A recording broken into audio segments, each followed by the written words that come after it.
Good afternoon, everyone, and welcome to this afternoon's meeting of the Perth and Kinross Integration Joint Board. First of all, can I apologise for the late start of the meeting. We have experienced a number of technical issues in having members join, and some have had to join by telephone. So I apologise for the delay in members of the public and members of the press who may have been waiting to join this meeting. Please bear with us as we do our best to deal with these issues and get the meeting going as smoothly as we possibly can. First of all, can I ask if there are any apologies for today's meeting? Thank you, Chair. Good afternoon, members. We have apologies from Karen Reid, Chief Executive of the Council, and Grant Archibald, Chief Executive of NHS Tayside. We also have apologies from Sarah Dickey and Keith Russell, along with Lynn Blair, Bernie Campbell and Maureen Summers. Thank you, Scott. And now if I can ask Kirsten to have a roll call of members, which might be quite interesting. So go for it. Chair, sorry, I'll come in and do the roll call. So if I can just ask your members to indicate when I call out their name that they are present. Councillor Duff. Present. Councillor McDade. Present. Councillor Purvis. Present. Bob Benson. Not yet present. Peter Drury. I think I'm present. I think that's Bob. So that's Bob. Thank you. Hello, Bob. Hello. We're just starting. And Peter.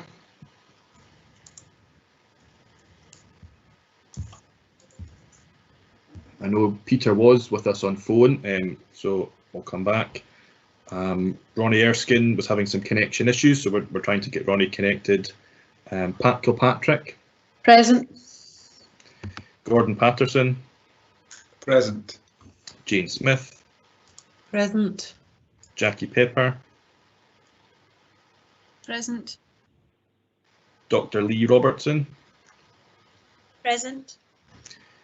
Alan Drummond.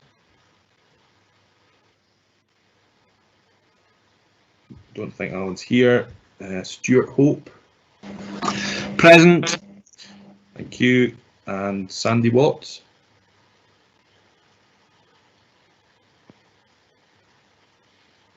Don't think we have Sandy. I'm advised, I think Peter, you're possibly on mute, so you may just need to unmute in order to take part. And I think, Peter, if it's helpful, you have to do *6 in order to unmute.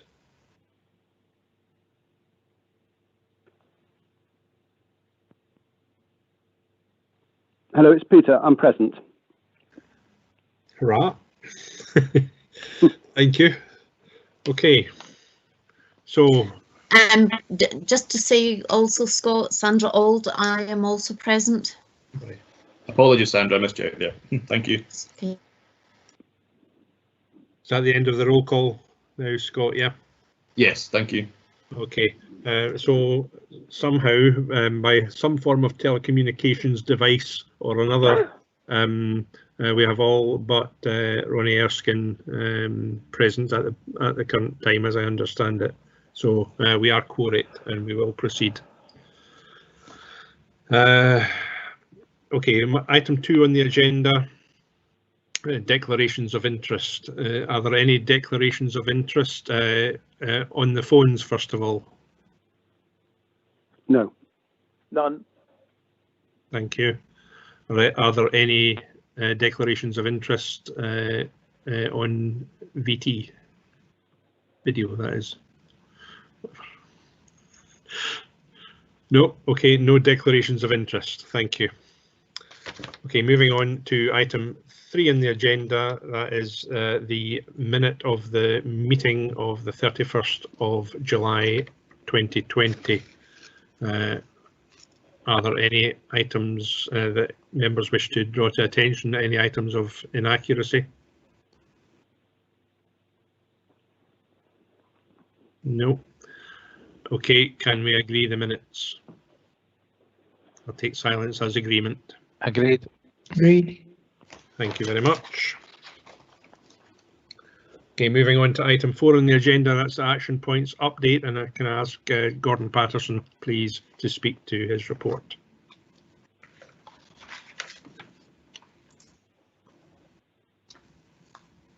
Thank you, Chair. The action point update has been revised. We discussed this briefly at the last IJB, and I think it was acknowledged that we had conflated the action points update with the schedule for future reports. So we have significantly reduced the action points update, and the only remaining action point that requires to be updated relates to the provision of an update in relation to the strategic commissioning plan by the Chief Officer at December's IJB. So I would be committing to do that, including, as you'll see there, to submit the terms of reference for strategy groups, which relates to an item that we discussed some time ago, where the formation of strategy groups was being proposed as a way of supporting the delivery of the strategic commissioning plan.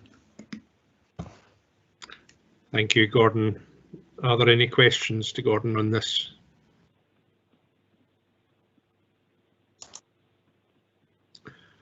No questions on that, so thank you for that report, Gordon. Now, item 5 on the agenda is a membership update, and if I can ask the clerk, Scott Hendry, to speak to this report, please.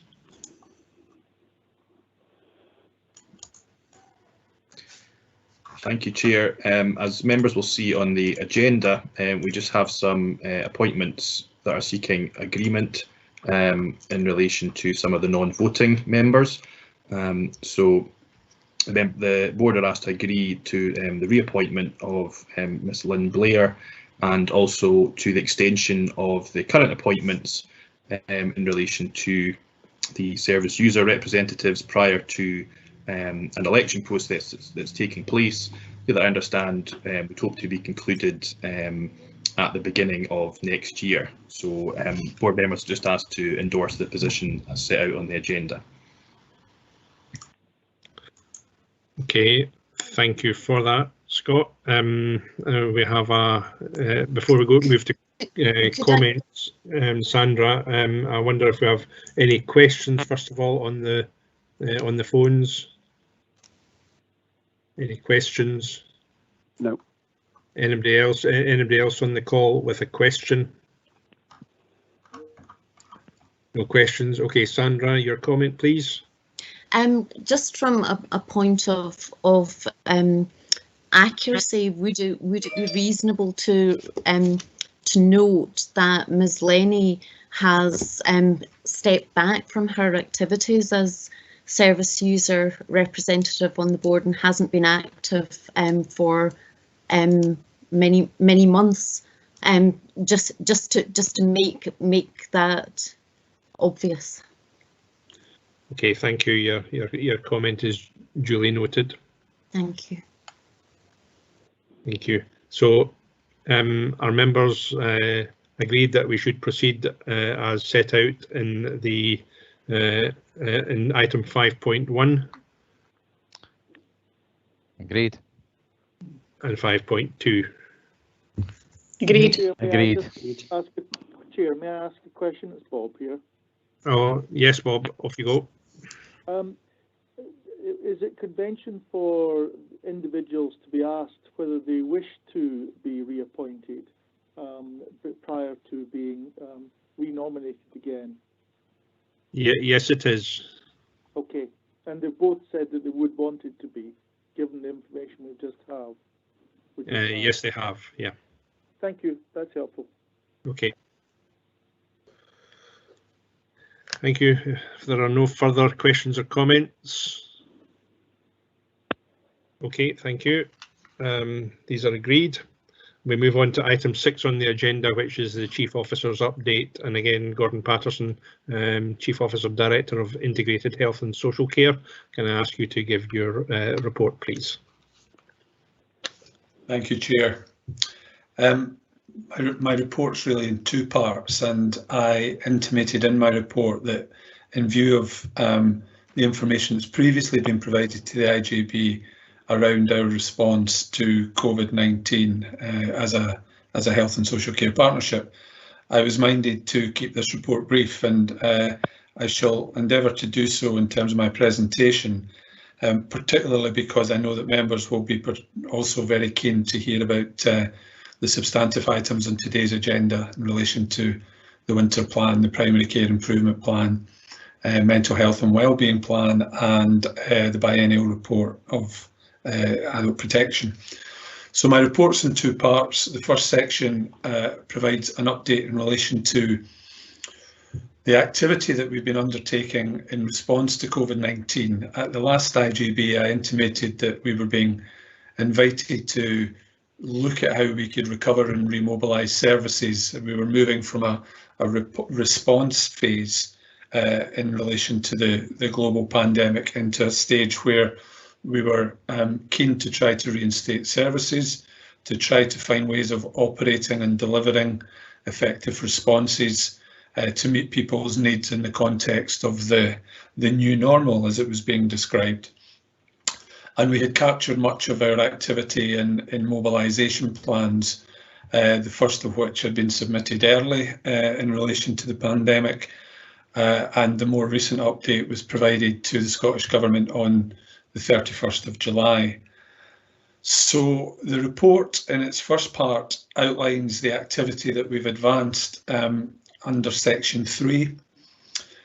Can I firstly just make a correction in relation to the first bullet point under 3.2, where we've described the support that we've offered to third sector organisations. It's actually 7 organisations with whom we are working and who we've provided additional short-term funding in order that they can extend the range of services that they're providing and themselves remobilise. I'm hopeful that members will have had the opportunity to read this report. I don't propose to go through the various sections in 3.2. As you'll see, these describe our approach to mental health, to community support and development, to hospital capacity and flow, primary care, to safer working, digital solutions, third sector support, alcohol services, and the resilience of our workforce. The couple of points that I would make are that our ambition to take that step from response to recovery has somewhat been thwarted in the same way as the Scottish Government's ambitions and the UK Government's ambitions to move to the next phase of the easement of restrictions has been hindered, because, as colleagues will be aware and members will be aware, we are seeing a significant increase in the number of COVID cases being tested as positive, and today in Scotland marks the highest ever number of positive cases, a point which has to be qualified by recognising that we are carrying out far more tests than we were early on in the pandemic. The point of referencing that is just to advise the IJB that far from having gone away and far from being able to necessarily move into this new normal, we are committing significant amount of our time, our attention, our resource and our activity in responding to COVID. We have seen outbreaks. We've seen outbreaks in one of our care homes. We've seen within Perth and Kinross probably the most significant outbreak in Scotland that people will be aware occurred at the Two Sisters chicken factory in Cooper Angus. I'd wish to though reassure members that in response to those outbreaks and in response to the activity that we've progressed to date, we have reflected on what's gone well. We've identified where we can learn in future. We've developed an outbreak response plan, and we're optimistic that the learning and experience in that plan will enable us to respond swiftly and with agility and in a decisive way to any future outbreaks.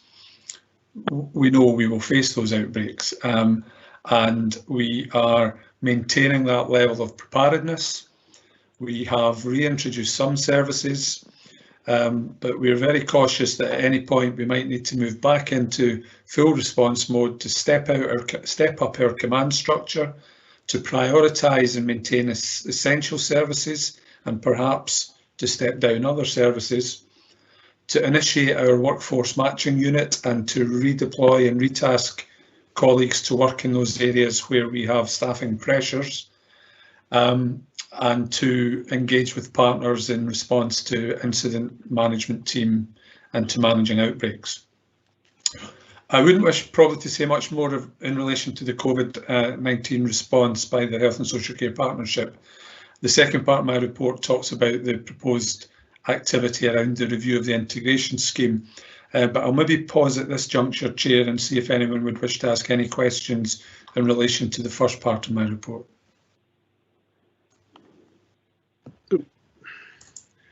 Thank you.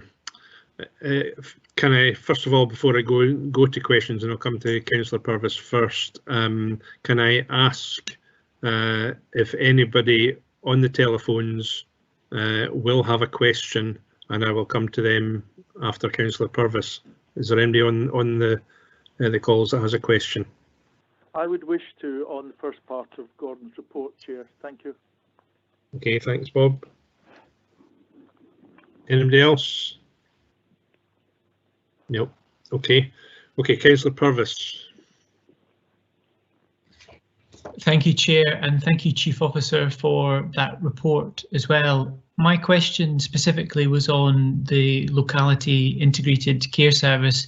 I think we'd previously called it enhanced community support, but that seems to be a key feature of our programme of work to shift the balance of care going forward, and also there's a significant number of savings that are associated with that. The figures that are in the report seem really positive, but I'm just wondering, both in terms of numbers of people who have been supported through links and also the percentage of people who've been supported to remain at home, has that been affected by the coronavirus pandemic? Is it less or the same or more than what we were anticipating? And also perhaps for Jane Smith as well, linked to this, while I appreciate it might be very difficult to give exact answers now, do we anticipate that some of the delays in implementing some of these new programmes will lead to problems delivering those savings in the timescales that we were expecting over the 3-year financial plan? Thanks.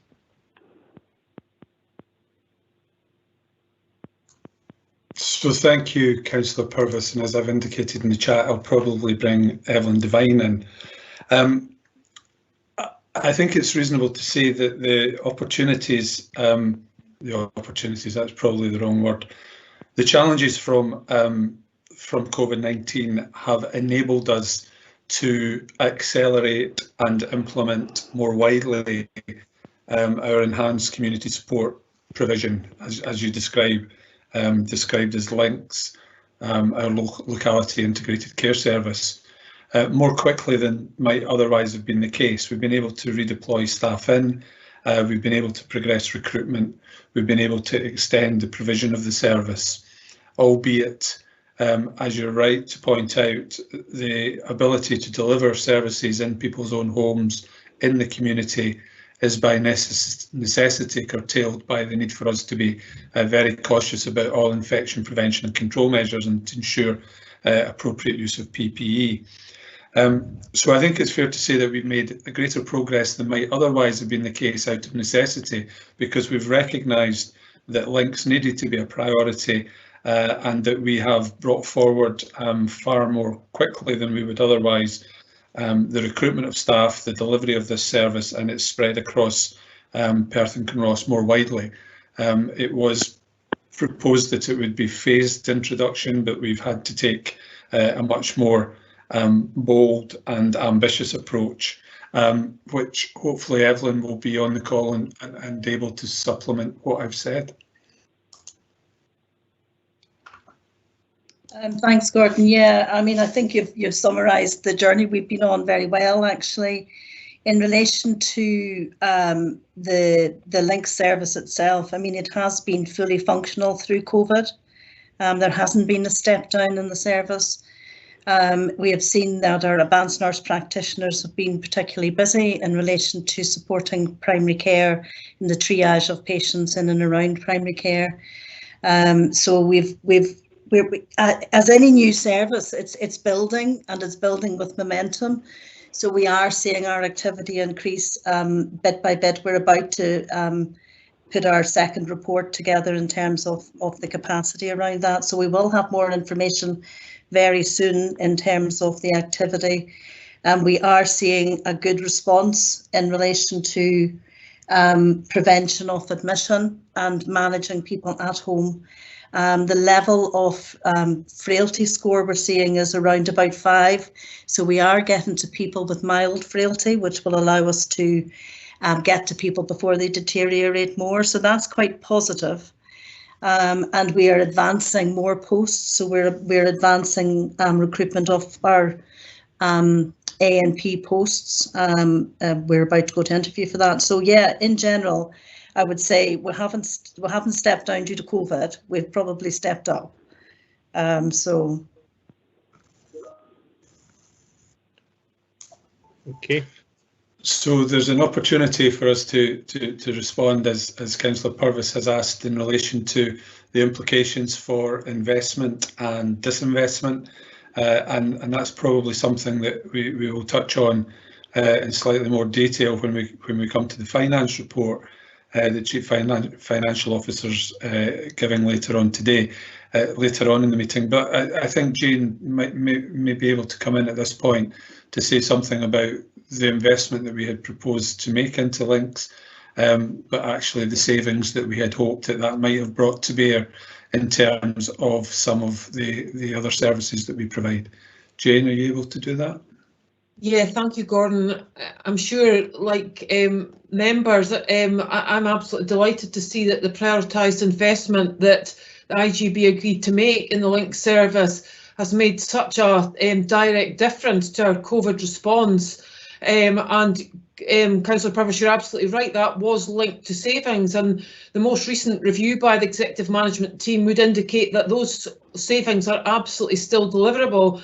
The only issue for us as a management team at the moment is, for as long as we are directly responding to the pandemic implications, we're not able to progress as a management team the formalisation of the savings in terms of the impact on care home placements and on inpatient beds.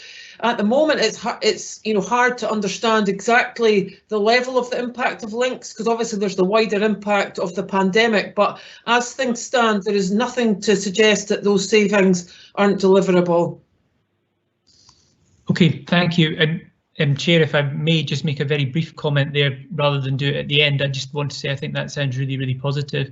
I was slightly concerned whether that might have delayed our progress on that, but it seems to be one of those instances where the coronavirus has actually focused minds, and we've been able to improve service delivery while hopefully also, sorry, I was pointing at the Chief Financial Officer on my screen, deliver those savings. So thanks to officers for progressing that. That's really welcome.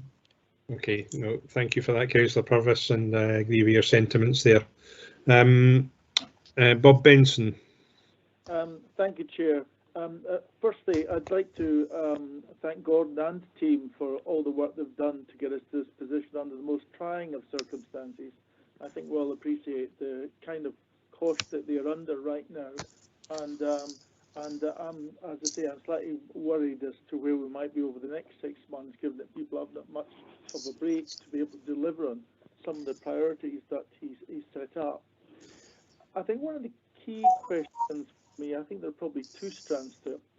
One is about commissioning and governance, and I notice in the remobilisation plan there are commissioning plans and process for the mental health hub that has been proposed. Given that the role of the IGB is in terms of commissioning, where do we now stand, Chair, in terms of our commissioning role, when effectively much of our commissioning is now done and decided through the Health and Social Care Partnership? And I'm seeking some clarity on this situation and whether it's time limited or not. I'm not sure I picked up your question there, Bob. Sorry, I'm struggling. I must confess that it's a two-way thing about the telephones. I'm not hearing you too well. But maybe Gordon can come in and respond to that if he can. Yeah, I mean, I think Bob's question is valid. I think it's important though for us to reflect that the IGB's role and responsibility is around strategic commissioning, and we are developing or have developed a range of strategies pertaining to care groups that will give, you know, the high level strategic intent, the commissioning intentions and the ambitions at a strategic level. The example that you've cited is very much around giving effect to the strategic direction that we have incorporated in our strategic commissioning plan, which the IGB approved at the end of last year. We wouldn't intend, in relation to any individual services that operationally we were commissioning, tendering, procuring, to seek the IGB's approval. We would intend to report on the progress that we're making at a strategic level in relation to the direction that the IGB have set for the partnership. And the Health and Wellbeing Hub is an operational example giving effect to the strategic commissioning ambition to strengthen local communities, to address health equalities, to promote early intervention and preventative services, and to work with the third sector. So this is an individual operational example that is giving effect to that high level strategic commissioning direction that's been set by the IGB. We commission services and we procure and tender services all the time from various providers to give effect to our strategic ambition. And some of that is in the gift of officers to determine which of those services are best going to deliver on those ambitions through the work of our commissioning and contracting team and the oversight of our executive management team. Thank you. If I may add on to that, Chair. Thank you, Gordon. That's very helpful. It's in terms of once strategies are set, and I know that they develop and can change over time, is there any kind of review pause where we can re-identify priority areas that would lead us to be making a further look at our strategic commissioning strategy? And I'll leave that question open. You may not be able to answer it today, but I know from my own experience of dealing with strategies, they unfold over time and they often change over time. And of course, COVID has had a marked impression on our decisions that we made a year ago. And I just want to be clear that as a record trail, as an IJB, that we are up to speed with that. So that was really the tenor of my question. No, I welcome that. That's really helpful. And what I should have referenced in the course of presenting on the first part of my report to the IJB today is the appendix that's attached to my report, which is really our attempt to provide the IJB with information on how the actions that we have brought forward in response to COVID-19 and are encapsulated in our remobilisation plan link very closely to the IJB's strategic commissioning plan and those strategic priorities. So that appendix, which in my documents is pages 19 and 20 of 236, looks at each of these themes that I've described, mental health and wellbeing, communities, capacity and flow, indicates the objective that we've set ourselves and the action that we've taken, but cross-refers to the 5 strategic commissioning priorities that as an IJB we have were agreed last year. So what we've sought to do is to say we've done things differently, and we've by necessity had to flex our approach and develop new approaches in response to COVID, rather than those necessarily requiring us to change our strategic priorities or to change our direction of travel. In some cases, as we've heard with links, that's perhaps accelerated the direction of travel. But in each of these activities, we can very clearly see that we are still pursuing an agenda that is seeking to deliver on those high-level strategic priorities that I mentioned earlier, addressing health and social inequalities, strengthening communities, early intervention, prevention, best use of resources, etc. So I think this template, this appendix, should hopefully provide the IJB members both with further information in relation to the actions that we've advanced in our remobilisation plan, but hopefully also a degree of assurance that those are consistent with the strategic direction that the IJB has set for us. Thank you, Chair. I just wanted to kind of officially confirm that we're in a sense acknowledging that although there have been changes as the strategy has unfolded, we're still basically following the same strategy. But perhaps in the minute record, we just need to acknowledge as an IJB that we are au fait with that position, so that things don't drift. So we're formally recording that situation. The other point I just wanted to add on to this, Gordon, the COVID situation and the role of public health teams has been absolutely critical to really getting us to the position that we've been in so far. At some stage, I would like to see some kind of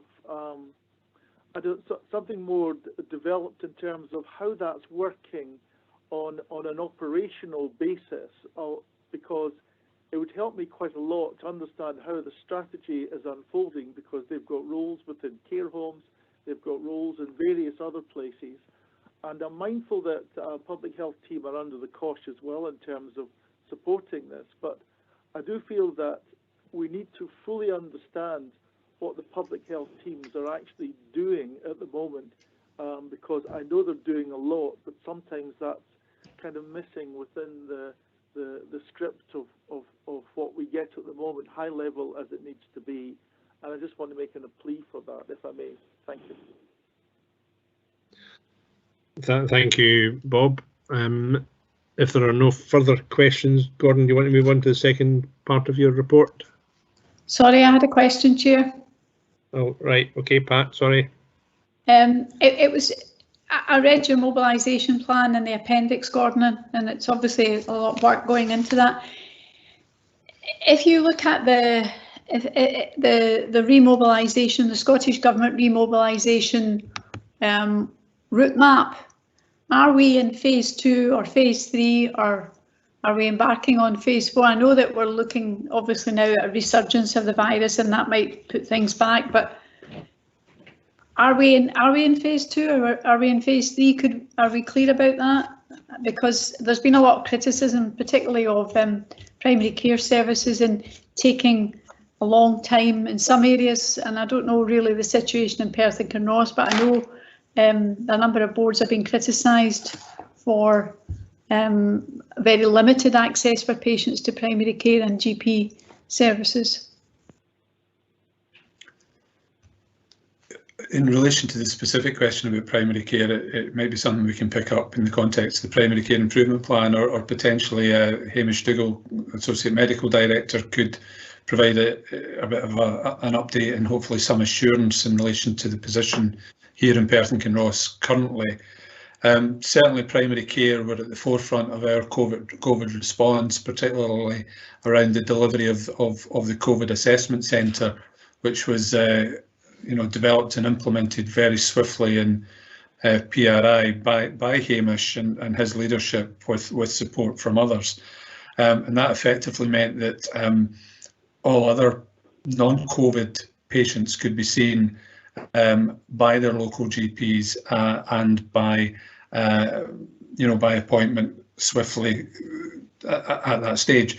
More recently, the approach has been to centralise the COVID assessment centre, and that has meant that GP services have been able to reinstate, albeit with the challenges around obviously using PPE and having appointments and managing infection prevention and control measures. I think it would be difficult to say which phase we're at because of the developments overnight and the news today that the numbers are continuing to increase. We saw the restrictions that were brought in to a number of local authorities in the west of Scotland several weeks ago. We had very intensive discussions with the Scottish Government and with Public Health Scotland, led by our Public Health Department in Tayside, around what were the implications of the outbreak at Two Sisters in Cooperangus, and a recognition that that wasn't able to be localised because so many of the workers came from different parts of Tayside. But the way in which that was managed led to it being really effectively contained, a very collaborative effort involving the local authorities, the partnerships, public health, and a range of other stakeholders. So the determination at that point was that there wasn't a need for us to consider, or for the government to consider, additional restrictive measures in Tayside or in our localities at that point. However, where we are now is we obviously know that the local authorities in the west of Scotland have had restrictions imposed that have now been rolled out, many of which have been rolled out nationally or will be in the coming days as a result of the UK and Scottish Government's announcements yesterday. So this potentially has a bearing on us in terms of what does it mean for our staff who are shielding, what does it mean for the provision of services and support to people who are vulnerable and might be isolated, what does it mean for how we can sustain and deliver our community services. So I think probably important to reflect quite a clear and strong message that we know that COVID is very much with us and will be with us. We are in a state of preparedness because we know that the challenges around winter are going to be much more significant this year than they are every other year, and they are usually very, very challenging. And the delivery of a flu immunisation programme is part of that, and you'll hear a bit more about that in the context of the primary care report. Hamish, I don't know, would you be available to provide a little more information in relation to the current situation with access to primary care and GP services in particular in Perth and Kinross? Yeah, very happy to. I mean, one or two issues have been raised through MSPs and through other issues, and when I've looked into them very specifically and discussed them with practice, it's clear to me that access is different. But my impression is access is very good in Perth and Kinross and pretty much across Tayside.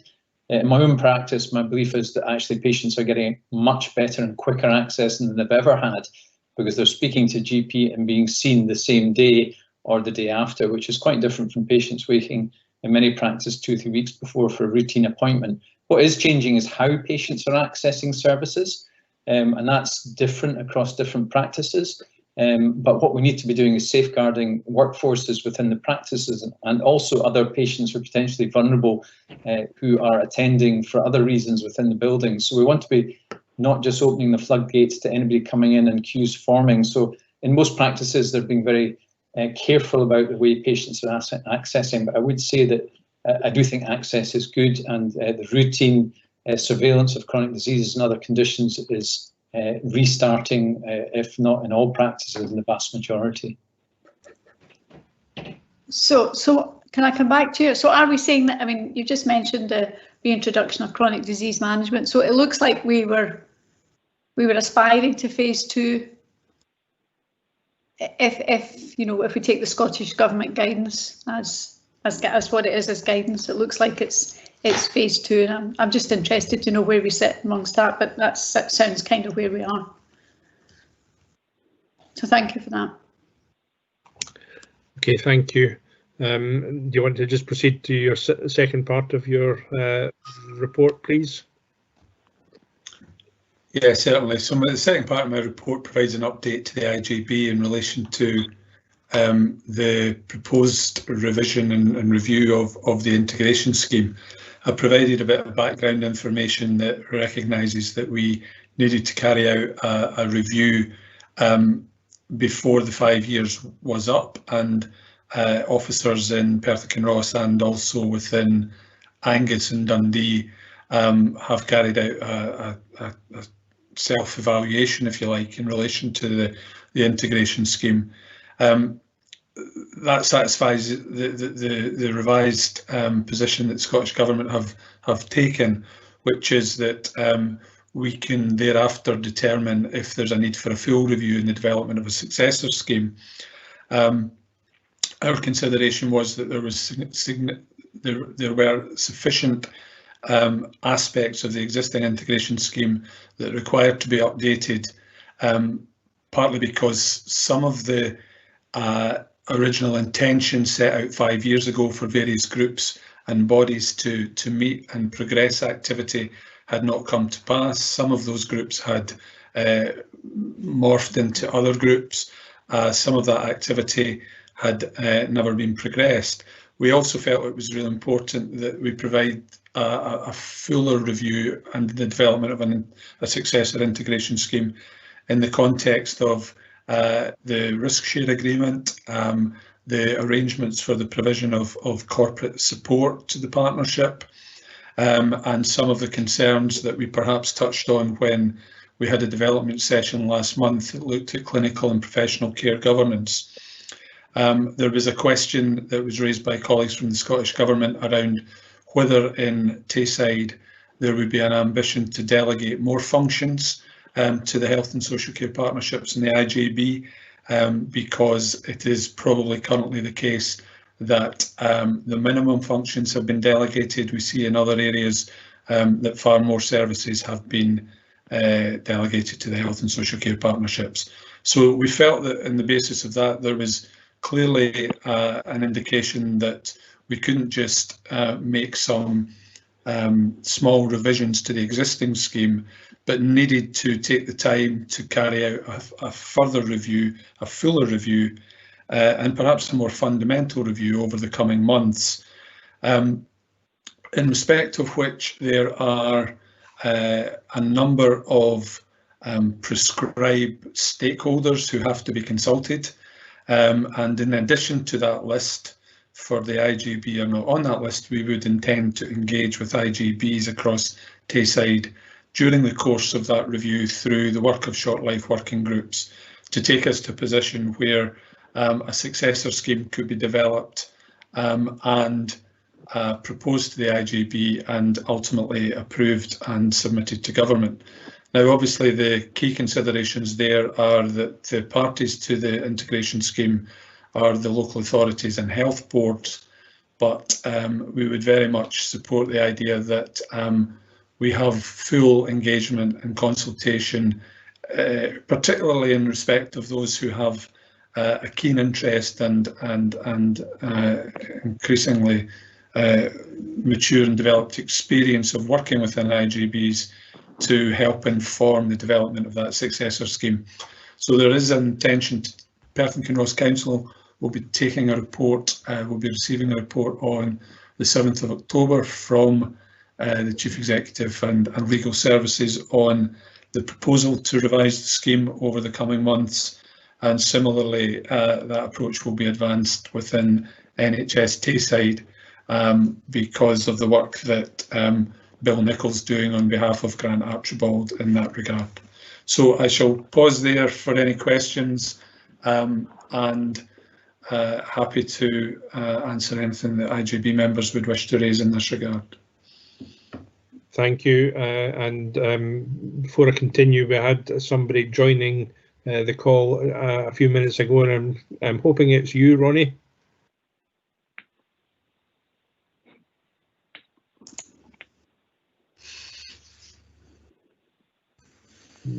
not getting a response. Don't know who it was. Okay, apologies for that. So now we're moving to questions to Gordon on that section of the report. And Councillor Purvis, you're first up. Thank you, Chair.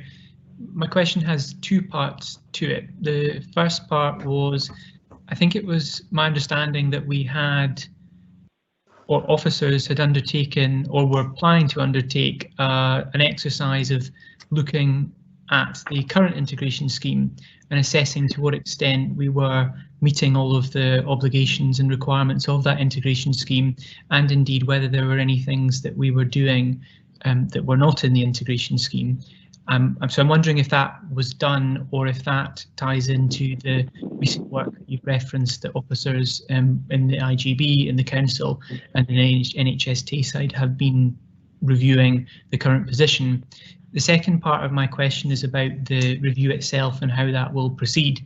And I will, with another hat on, raise questions at the Council meeting about how the Council is going to engage in this process. But I suppose ultimately it's a decision for the Council and the NHS to decide whether they want to approve that to Scottish ministers. And from the Council's perspective, that's something that's taken at full Council, so elected members will be deciding on that. I think it's really important that elected members on the Council, NHS Tayside board members, but also board members from the IGB are involved in that process, and not just as consultees, because ultimately we are going to be in our respective partner bodies, the ones making the decision. So I'm wondering whether any consideration has been given to, you talk about short life working groups, but establishing something like we use quite regularly in the Council, which is a member officer working group, where we can have some officers and some board members, councillors and IGB board members who are able to inform that process, rather than we only get input formally when it comes to the appropriate bodies. So we'd be grateful if you could clarify that, Chief Officer. So in response to your first question, the executive management team of the Health and Social Care Partnership carried out the self-assessment in relation to the current integration scheme, and it was through that process that we were able to identify that a mere refinement to the existing scheme would probably not be satisfactory given how things had developed 5 years on.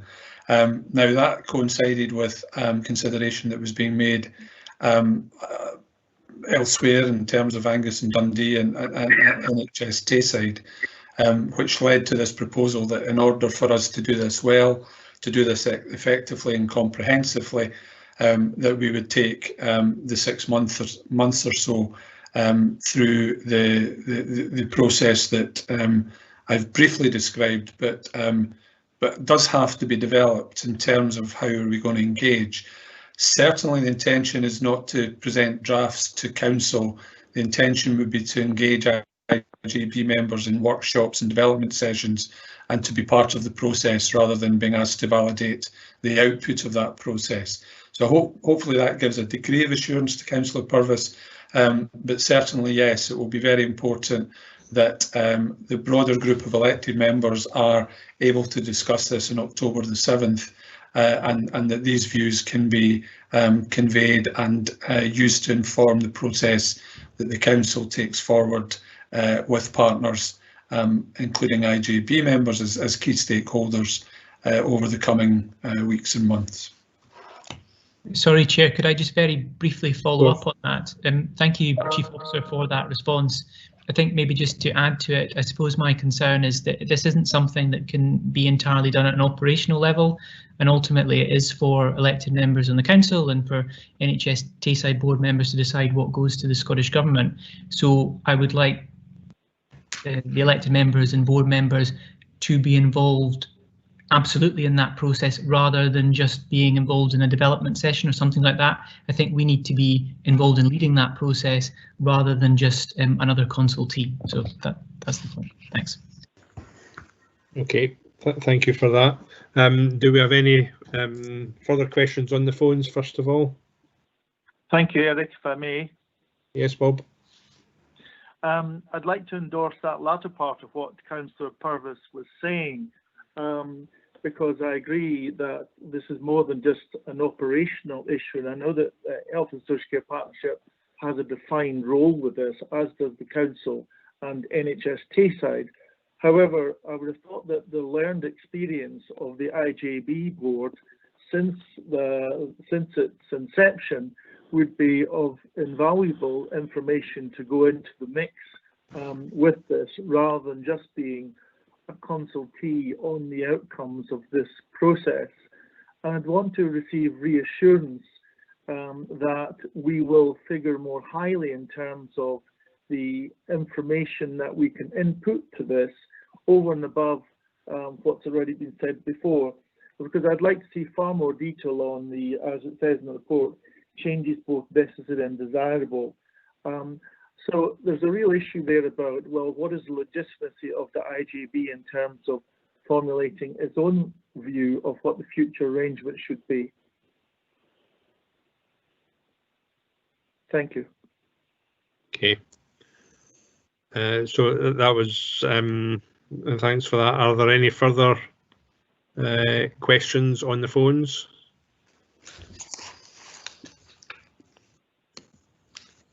Pat, I think you're coming in there. Are you looking for a question? No, I'm just want to support what Callum has said, Councillor Purvis has said, and I think there should be some sort of member officer working group. I think board members have an integral role to play in that, so I fully support that.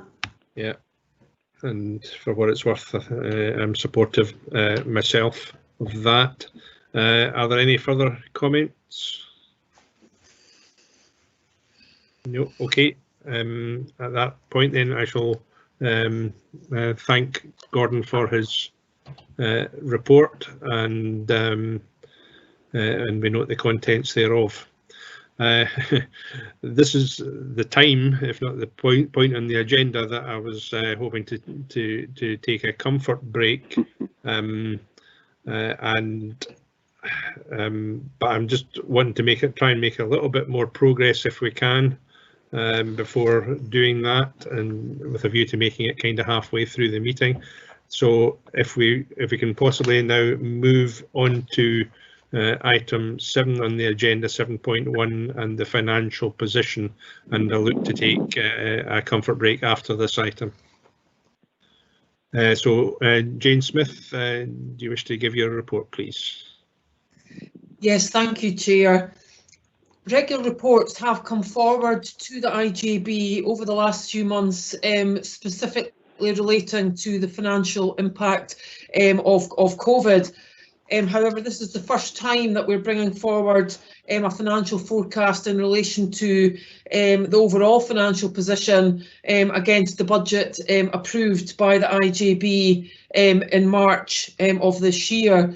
IJB will recall that there was an inherent budget deficit of 1.8 million in the budget set at the end of March. They will also recall, and it was discussed at the previous meeting, that formal budget deficit has reduced to 1.2 million following the decision to move operational responsibility for inpatient mental health from the partnership to NHS Tayside. Further, members will recall that in May we provided a high-level initial forecast which indicated that we could find ways of bringing the £1.2 million gap through some non-recurring opportunities to £0.6 million. The report before you today is split in two parts, so I'm going to take the core position first against the budget that was set in March. And we are asked to report on these two things very separately for Scottish Government purposes, in that there are very separate discussions going on about COVID-related expenditure. So in relation to the core position, against a high-level forecast in May of 600,000, we're presenting today a forecast overspend of just over 700,000. So relatively in line with that high-level forecast. However, within that are two very much unanticipated overspends. Those are in relation to GP prescribing and in relation to other hosted services. Both of these, it's transpired since this report was sent out to members, it's transpired that there are a number of factors within both positions that are actually related to COVID. Within the prescribing position, our savings plans are being particularly compromised by the fact that we are not able to engage with GP colleagues at the moment in relation to prescribing costs. It's just clearly not a priority, and because that work is not going on, there will be an impact on the savings plans that we had agreed in relation to prescribing. In relation to other hosted services, what's transpired is that our colleagues in Dundee and Angus, and particularly in relation to out-of-hours services, COVID costs are being reported through their core position, and therefore our share of those costs includes COVID expenditure.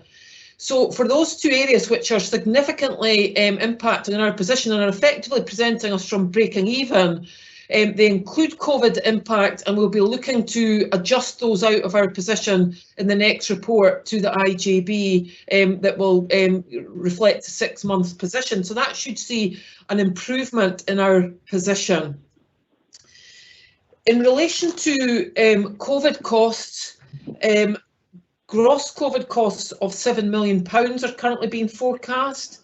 Key elements of those are set out in Table 2 of the paper that's been circulated. And the key elements of that remain provider sustainability payments, unachieved savings, additional GP payments, loss of income and additional staff costs. This has been offset by £2 million of confirmed income for social care from the Scottish Government. And in line with Scottish Government instruction, we are also offsetting underspends in our core position that can be directly related to the impact of COVID. Those total, on a forecast basis, £1 million that we've been able to offset against COVID costs, underspends that have been removed from the core position. So in net terms, we're forecasting a £4 million net COVID forecast overspend. That doesn't yet include further financial risk around further remobilisation plans, particularly those in relation to winter and to the flu vaccination programme. We're working very closely with colleagues across Tayside to support the Scottish Government in their review of our financial costs, in their scrutiny and in their benchmarking, and we still hope to have a confirmed position from the SG by the end of September on additional budget that will be allocated. Finally, I just wanted to confirm that our report on reserves for the year sets out that we fully expect that reserves carried forward from 1920 will be fully spent in this financial year. Very happy to take any questions. Okay, thank you. Thank you, Jane.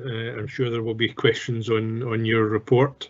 And if I can again ask those on the phones to indicate if they are going to have a question, that would be helpful at the moment. Yes, Eric, Peter, I would like to ask a question. Okay, thank you, Peter. And is there anybody else on the phones? I'm just going to say, if Peter doesn't ask my question, I will do. Thank you. Right. Okay, thanks, Bob.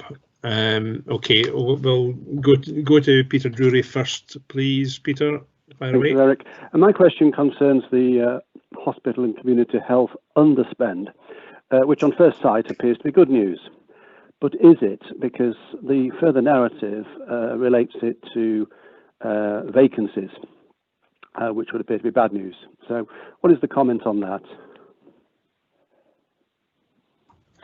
If I could come in, but Gordon and Evelyn may also want to come in. There absolutely is a level of vacancies that in normal circumstances may give cause for concern. However, what our work around matching workforce to gaps has probably ensured that in terms of service delivery, we continue to be able to deliver essential services, even with a level of vacancies that's supporting the position from a financial perspective. But Gordon or Evelyn may want to come in and further comment.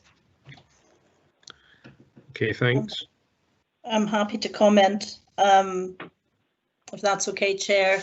Thank I you. think Yep. Jane's probably described it pretty well, actually, in terms of the fact that, you know, we have redeployed a significant number of staff over the period, and we've really deployed them mainly into inpatient services. So that's staff who have been deemed to be non-essential. So that has absolutely supported the teams moving forward fantastically well. And, you know, we've been able to upskill staff to be able to do that. So that's something we have now in our back pocket moving forward for winter if we need to do it again. The activity in the inpatient areas hasn't been as high. I think that's also important to say. So, you know, we have had good capacity and flow through the beds, and that has eased the pressure on nursing staff and AHP staff in particular. So I think that, coupled with the fact that we've been able to use a level of redeployment of staff, has really supported. The other thing that has supported us with the type of expenditure, because often we would be going to agency staff, we would be contracting from temporary contracts from non-contract agency, and we have a level of assurance now of bank staff support, which you know, has been much better than it has been in the past. So I think it's just a real combination of things, but we have managed to support the staff through the whole process. Okay, thank you. Does that answer your question, Peter? Yeah, so far so good. Maybe there's a concern for the future outlook as activity levels increase, but we'll have a look at that, I suppose, in future calls, meetings. Okay, thank you. And Bob, was that your question?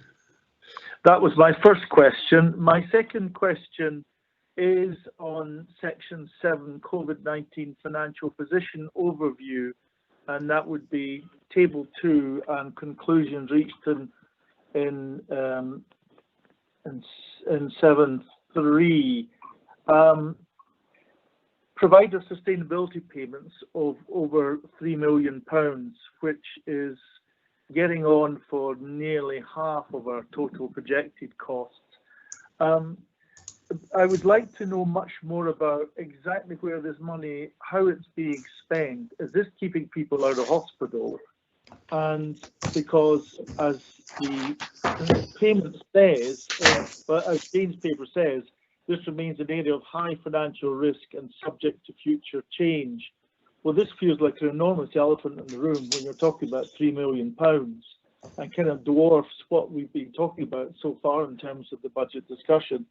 And I think I'd be looking for some comfort on this at some stage, but I'd really like to know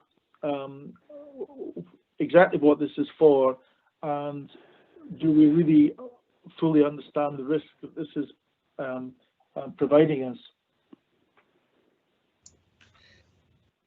I'm happy to come in on that, Chair, if I may.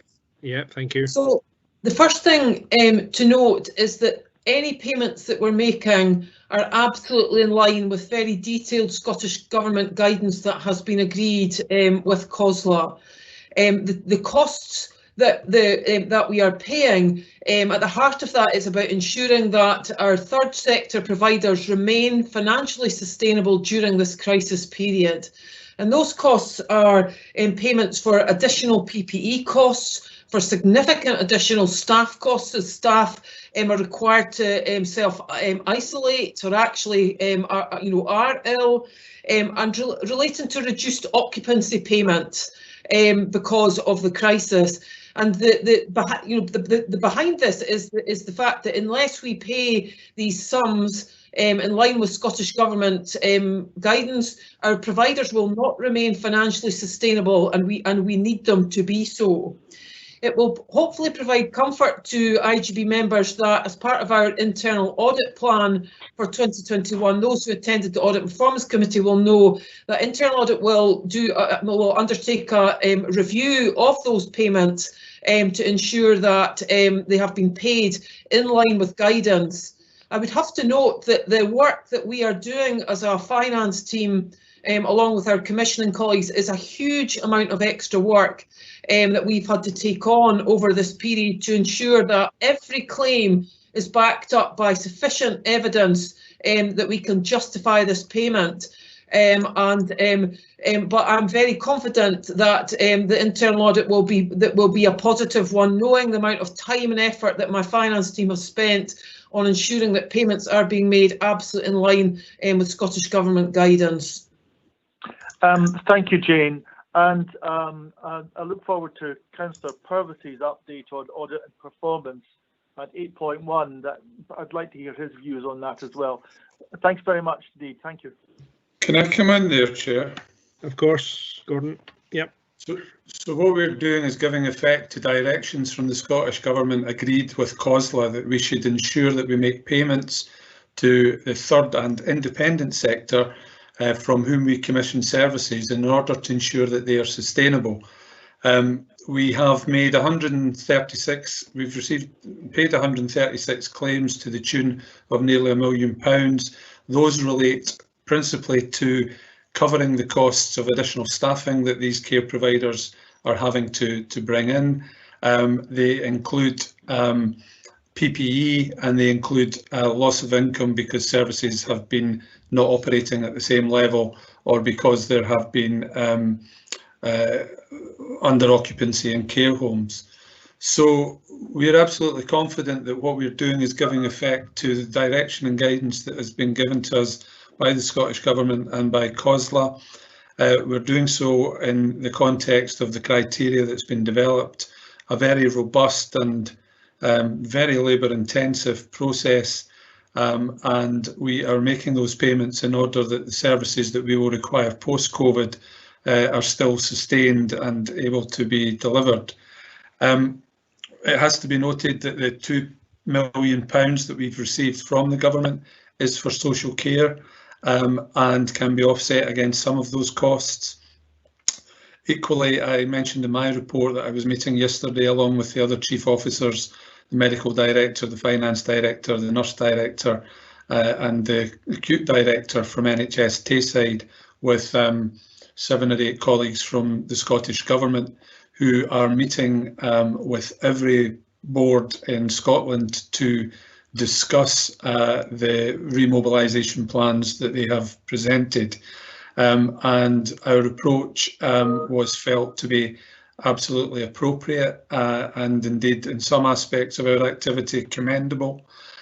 So hopefully that provides a degree of assurance. Certainly further information will be able to be provided in due course, and this probably more than anything is an area where we would have a stronger degree of confidence about receiving the funding to offset the costs that are being incurred in relation to this particular line in that table than perhaps some of the others where there is still a degree of uncertainty. Thank you, Gordon. I have a question if while we're waiting to see if there's any other questions to come in.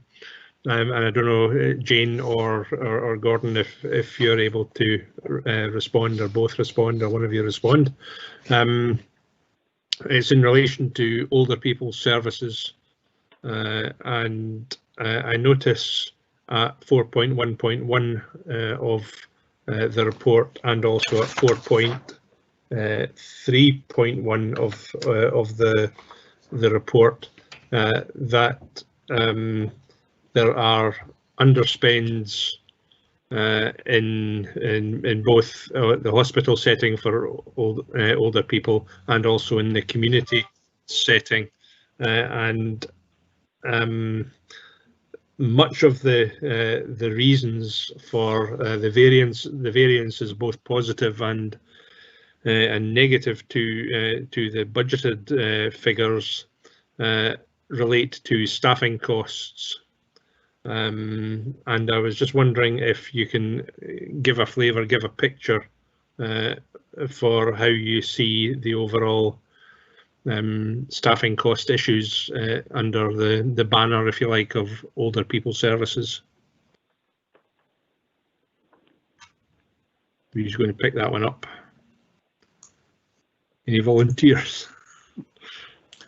I'm not sure what you're specifically asking, Councillor Drysdale, in that regard. We've got vacancies at times that on the one hand, really, sorry, if I can just try and clarify, I'm just trying to understand. You know, if you look at the under 4.1.1, for example, medicine for the elderly, there's an overspend there due to supplementary staffing costs. In community hospitals, there's an underspend of 220,000 due to staff vacancies, and again vacancies in intermediate care teams.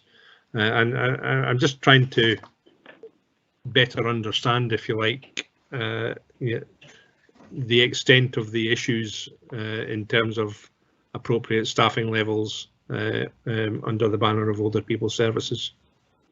Okay, I mean, I see Evelyn's put her camera on. She can come in to support me in this. I mean, I think the important thing is, you know, in some situations where there are vacancies, we need to use agency staff, or we need to use supplementary staff, because a small number of staff, an essential service, we can't afford to run with vacancies. In other situations, we can afford to run with vacancies, or we have to run with vacancies pending recruitment or because of challenges in recruitment. What we've had in the context of COVID, though, is a reduction in planned activity and a reduction in non-essential services that has enabled us to, when we have vacancies or pressures in our essential services, move people rather than necessarily incur additional expenditure. So there are a number of different variables that we have to play out, which, you know, will involve us always trying to ensure that we've got safe and effective staffing levels, whether that's by moving staff, by downscaling services, or by using agency or bank staff or supplementary staff. I have to say we haven't used a lot of agency staff because we've had that reduced capacity, and in some situations we've been able to benefit from staff who are not fully deployed in the acute sector while it's been operating at a reduced level. Evelyn, do you want to add anything? No, Gordon, I think you've summarised that quite well. The other thing I would say is that we haven't had a lot of movement across areas or boards in relation to staff wanting to apply for jobs during the COVID period. They've been very static. But we are now seeing an increase in that movement, and posts that we have out to advert, we've had good responses to. So we're feeling, you know, obviously people are now wanting to lift their heads and look for new work, so and new jobs. So I think that's quite positive. Okay, and Jane, you wish to come in as well? Yes, just one further comment, Chair, which would be in relation to the workforce plan that we're seeking to bring forward into next calendar year, which will hopefully you know, highlight those areas where there are difficulties driven by national shortages in particular, and where we are taking, you know, creative action to try to address that. So that would be the whole intention of the workforce plan that is coming forward shortly. Okay, thank you. Councillor Duff. Thank you, Convener.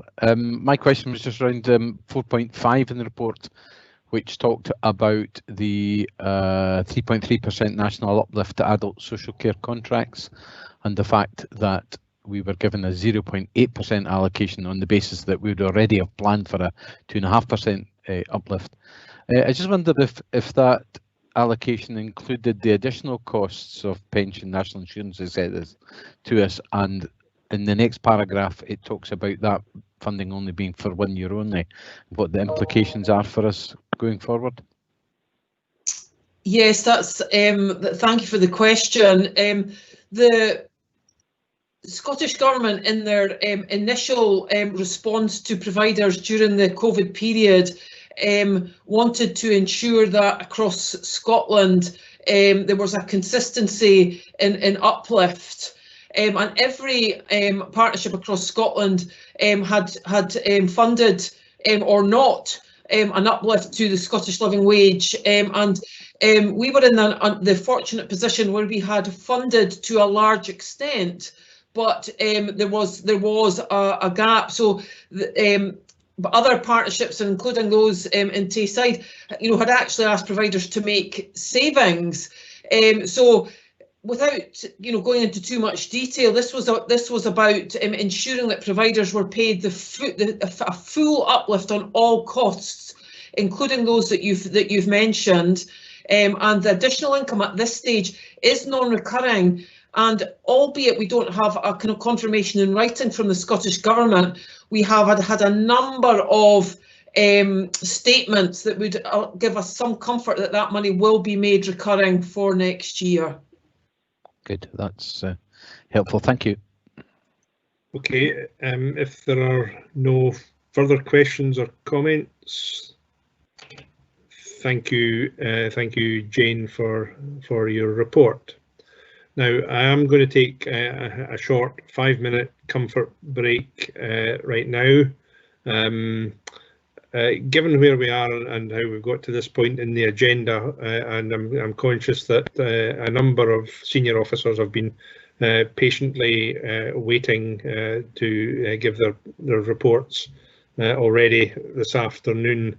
What I would like to do with the committee's forbearance is, or the board's forbearance, is slightly amend the agenda so that after the comfort break we'll go to 8.3 primary care improvement plan, followed by 8.4 winter planning, followed by 8.5 mental health and well-being. We have Leslie Roberts, the programme director, will join the call again in 15 minutes time. And so I'd like to get these substantive items dealt with and given the appropriate level of attention, and then revert to where we were on the agenda, i.e. it's back to 7.2 and the short life working group, etc., and take it that way. Sorry, 8.3, 8.4, 8.5 and 9.1. And then we'll go back to 7.2, 8.1 and 8.2 and 9.2 and 10. So if that's okay with everybody, it's now 3:59. Okay, with 6 minutes, we'll start again at 4:05. Thank you.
Okay, thank you everyone.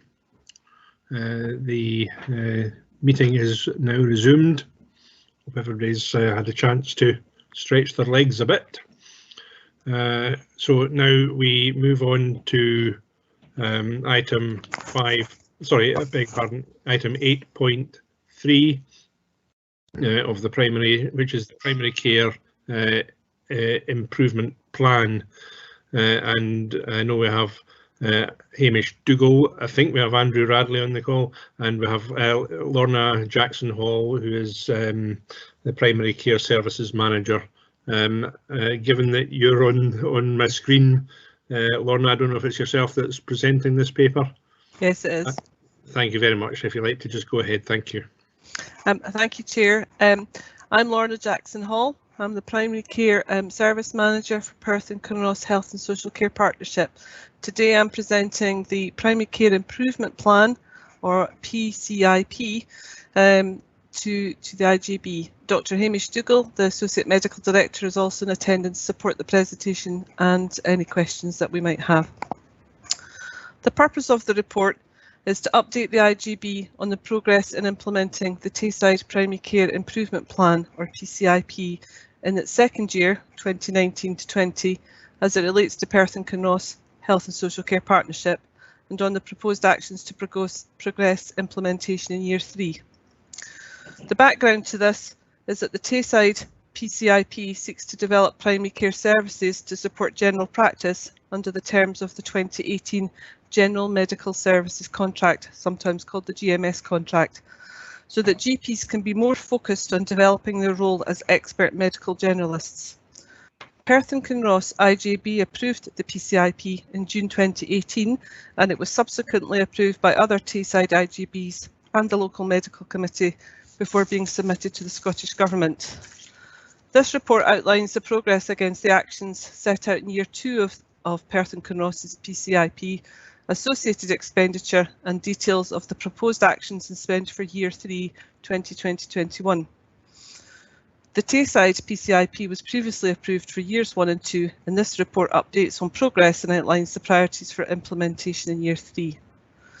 The nationally agreed priorities to be delivered between 2018 and 21 as part of the contract are as follows: the Vaccination Transformation Programme, pharmacy services, community treatment and care services, sometimes referred to as CCATs, urgent care, and additional services such as first contact or musculoskeletal physiotherapy, mental health and community link workers, sometimes referred to as social prescribers.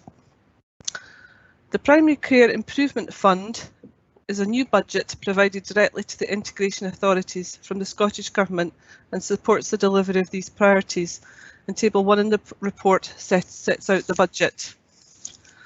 The development of the PCIP and the associated financial plans for 2021 and recurring plans for 21-22 are summarised in the Table 2, and these figures continue to change as learning is gained from the changes that are taking place and as the new models are developed. There are a number of national policy and guiding documents supporting the reform of health and social care and the delivery of the new GP contract. I'll just give the headlines of these. These are premises, information sharing agreements, workforce and mental health. Progress in 2019-2020.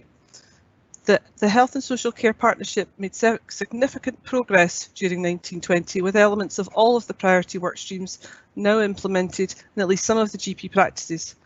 However, as we've referred to before in this meeting, to recognise that COVID-19 pandemic has impacted on service development, our focus for the past 6 months has been on maintaining critical services and redeploying staff to deliver an effective response to COVID-19 and care for those affected. At this stage, many PCIP service developments are affected by the ongoing uncertainties from the pandemic, as we've previously heard. In terms of recruitment, learning from tests have changed and progressing intended changes to working practices. General practice has been core to the COVID-19 response. They have adapted their ways of working to ensure that those who needed urgent care received it, while those who could manage and monitor their own conditions have been supported to doing so. And in this, we've used some new technology, including near-me video and telephone consultations, as referred to by Dr. Dougal. Primary care was also responsible for setting up and operationally managing, in a very short time, we delivered the COVID Community Assessment Centre, which was based at Perth Royal Infirmary site between March and June 2020. So the overall impact is that some service developments have been accelerated while others have been delayed. The report lays out the progress of these work streams under Vaccination Transformation Programme, First Contact Physio, Pharmacy, Urgent Care, GP clusters, Community Care and Treatment Services and Mental Health. Our plans for 2021 are that, given the impact that the pandemic has had on the plans that we did have in place, workstream leads are revising these plans to prioritise the developments that can be delivered this year. I'm only really going to mention one key development, which probably is of interest to everybody, and that's the Vaccination Transformation Programme. The Scottish Government increased the influenza vaccination age cohorts to include people aged 55 to 64 years for this year, 2021. This has led to a doubling of vaccinations required from approximately 30,000 to 60,000. This is more challenging given the need for physical distancing and PPE to administer vaccines. The Scottish Government and BMA have indicated that it will be for the NHS boards and partnerships to lead on the delivery of this programme. While GP practices are continuing to deliver aspects of the vaccine programme, there is a shortfall of approximately 30,000 vaccinations to be picked up by the partnership. This will be achieved by the partnership running clinics supported by NHS Tayside across Perth and Kinross. Other plans are under the headings of the First Contact Physio, Pharmacy, Urgent Care and CCATs. Just to finish on the risks, there are two main risks. One's around delivery. Given the scale and pace of change required to deliver the improvements and developments, there remains a significant ongoing risk to timely delivery. This is not only a local issue, and representations are being made nationally to invite the Scottish Government to recalibrate what should be achieved this year, given the impact of the pandemic. These risks are recorded on our PCI Peer Project Risk Register, along with other partnership risk registers. The second risk is financial. Prior to the pandemic, in January 2020, the Scottish Government had sought information from boards and partnerships on the adequacy of the financial allocations to deliver on the aspirations of the work streams. In Perth and Kinross, this identified a likely funding gap in the region of 2.7 million. Governance arrangements are described as in the paper, and our conclusion is that the report updates members of the IGB on progress in relation to the delivery of the primary care improvement plan in Perth and Kinross and on future plans. The positive progress that has been made has inevitably been impacted by the global pandemic, in response to which we are recalibrating our plans, assessing priorities and determining and managing risks within the programme's delivery. Our primary focus for the remainder of this year will be on the delivery of the influenza immunisation programme, given that the priority it demands by necessity, while there is still a significant risk from COVID-19. And Chair, I'm happy to take questions supported by Dr. Dougal and others. Okay, thank you, Lorna. And I appreciate there's more than a degree of overlap between this paper and the next paper on winter planning, which also goes into similar details. But you know, obviously it's appropriate that you've covered it in the way that you have. So thank you for that. Councillor Purvis, you have a question. Thank you, Chair, and thank you very much for that presentation. I wanted to ask for some more detail on the vaccination programme. I did ask a question at the Audit and Performance Committee following some representations that I had from constituents who were concerned about either not wanting to use public transport or not being able to, because of the reduction in services, be able to go in and get vaccines. And it was welcome to hear the answer on that question, that we'll be doing more out in the communities. I suppose, particularly in relation to this report, I'm not entirely sure what it is that we aren't doing as part of the vaccination transformation programme, given that we're still increasing the number of tests and some of those tests will be done in the community. So I'm just wondering if you could perhaps give more detail on what it is that we were going to do that we're no longer doing, and what it is that we're doing additionally to build up the capacity, if that makes sense. Okay, Hamish might want to come in on this, but I can answer you initially. The Vaccination Transformation Programme was part of the GMS contract to take vaccinations completely away from being delivered within GP practices. So we would have done a test of change this year following a test of change in Angus with the full delivery next year. What we've done this year is we've had to do a hybrid model where the GPs are doing some and we are learning from partnership clinics in different venues such as community hospitals. So vaccination transformation programme was put on hold by Scottish Government for delivery for a year because of COVID. And so although we're not delivering the full vaccination transformation programme, we will be able to do a lot of learning from this year to take over when next year general practitioners will not be delivering this vaccination in the traditional way at GP practice. So this will be a big change for the general public, but actually from next year onwards, that's how vaccinations will be, flu vaccinations will be delivered by the partnership, not within general practice. Does that answer most of your question? Yes, thank you very much. I suppose just to clarify, so is it that we are doing half this year when we would have been doing most or all? No. Just for an idea. Well, we would normally have about 30,000 vaccinations within the cohorts that were always identified as 65 plus. The Scottish Government this year have increased that cohort to an age range that we don't normally do, 55 to 64. Therefore, it has doubled our amounts of vaccinations that we need to give this year. Now, next year, who knows what the age range cohorts will be, and we will have to arrange. We will have to deal with that when it comes. Okay. It's also worth adding, I think, Alan, that the vaccinations themselves will take longer to do because of social distancing. The GP practices, all the practices across P&K have worked really closely with Lorna, and all credit to Lorna for the way that she's engaged all the practices to find the optimal way to deliver this vast programme.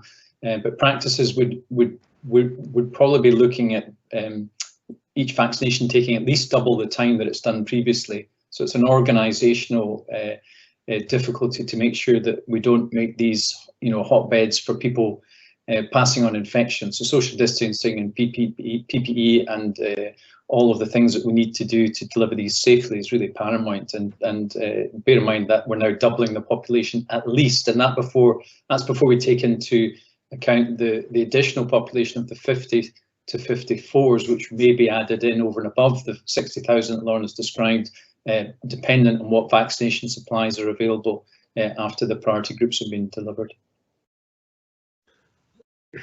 Thank you for that. If I can just myself take this issue a little bit further, because and I'm not clear whether myself whether this is the report or the winter planning report coming next is where we should be having this debate. So Evelyn, if you want to come in as well on this, then that would be helpful.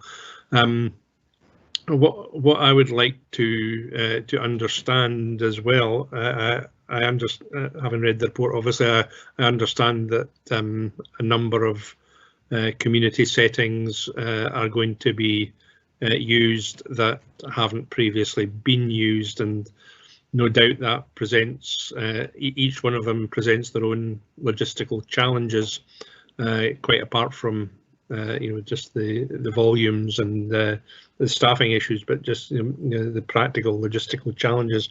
I'm just wondering if you can say a little bit more about how given we are getting towards the end of September and the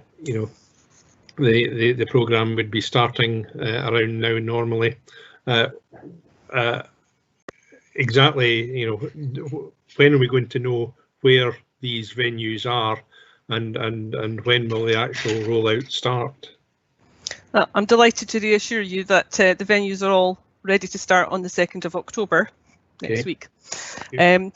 All the GP practices will be delivering from their own practices. They've all accepted the direct enhanced contract, which is a voluntary extension to the contract. So they will be delivering what they're able to do within that contract.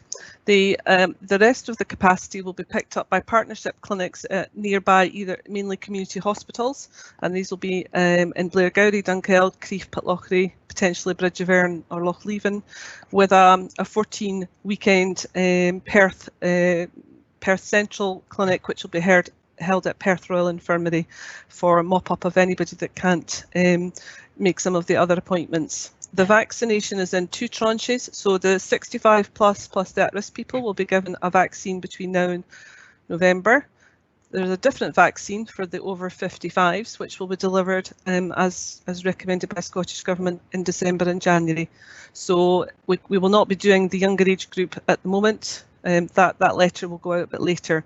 Letters have gone out from Scottish Government this week, and as we speak, my small team are just finessing the things like, have we got trolleys, have we got screens? But all the premises have had a health and safety check by NHS Tayside, because in the majority they are NHS Tayside properties, so we've been working with them. Public Health are also supporting this work because there's some improvement work to need to be done for ramps and access and distancing.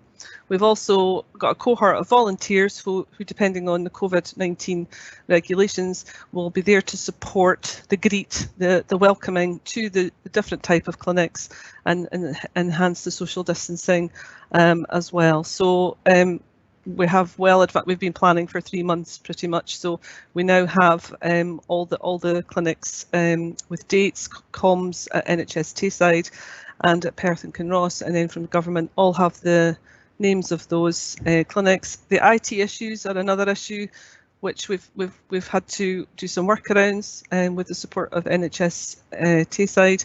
So we have some IT issues, and we've just had to make sure we can kind of support where each practice or each clinic will do the best, safest within governance.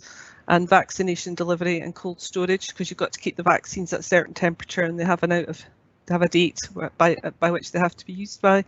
All of these issues are being dealt with the pharmacy as well.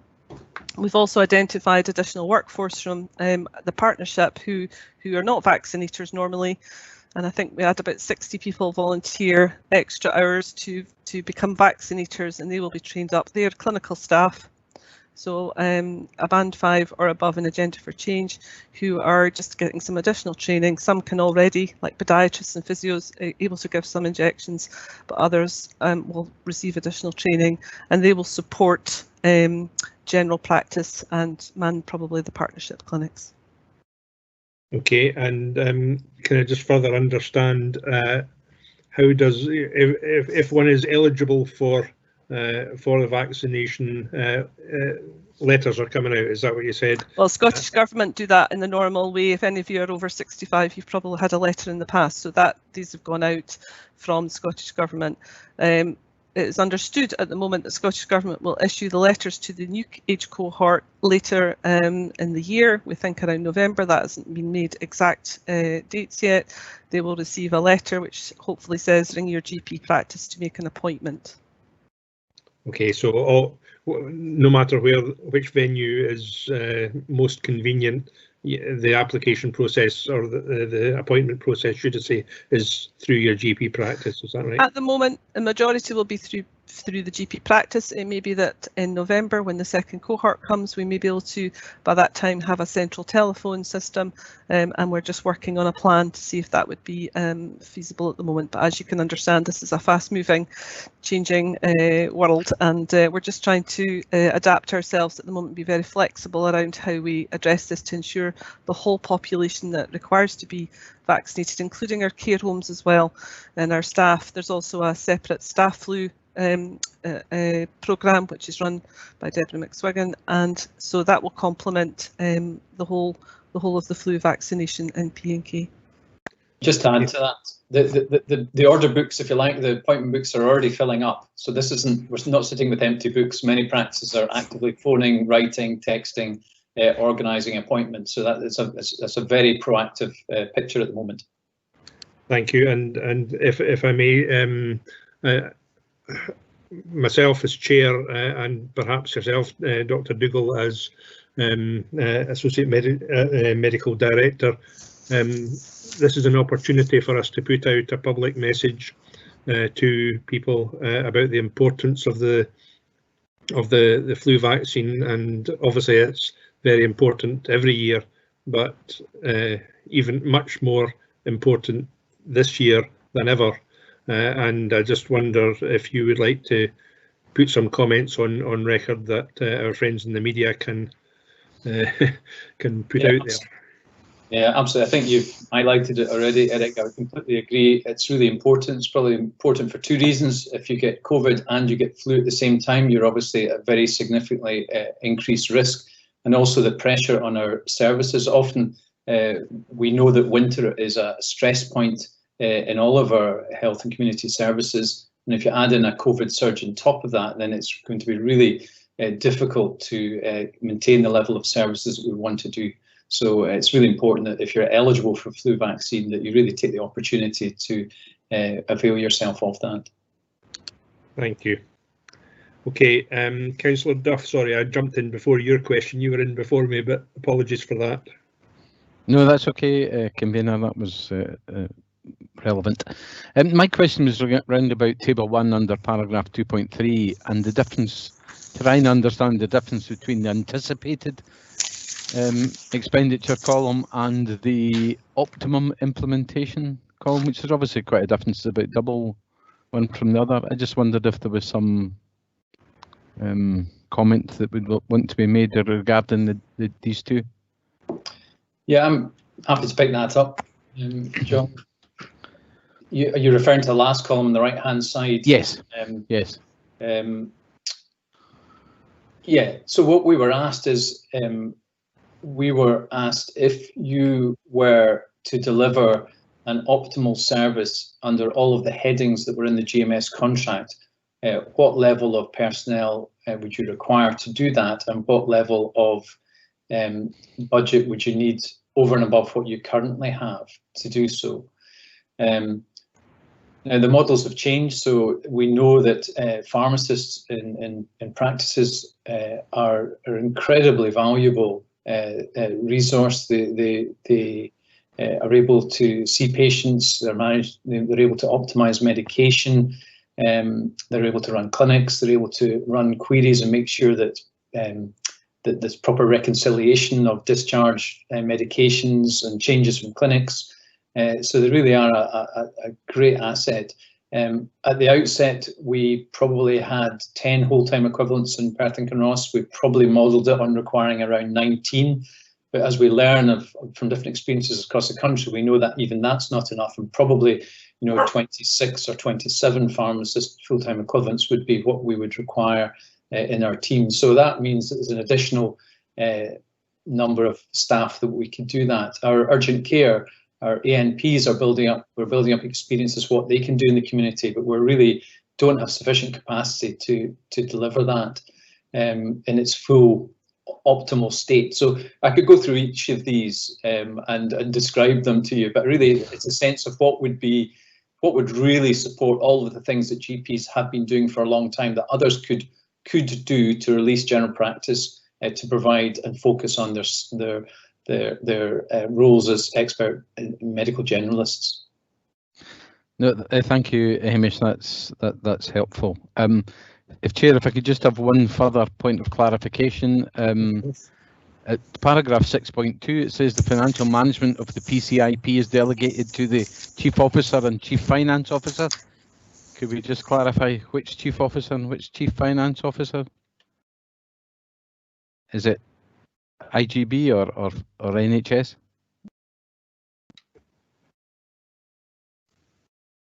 Oh.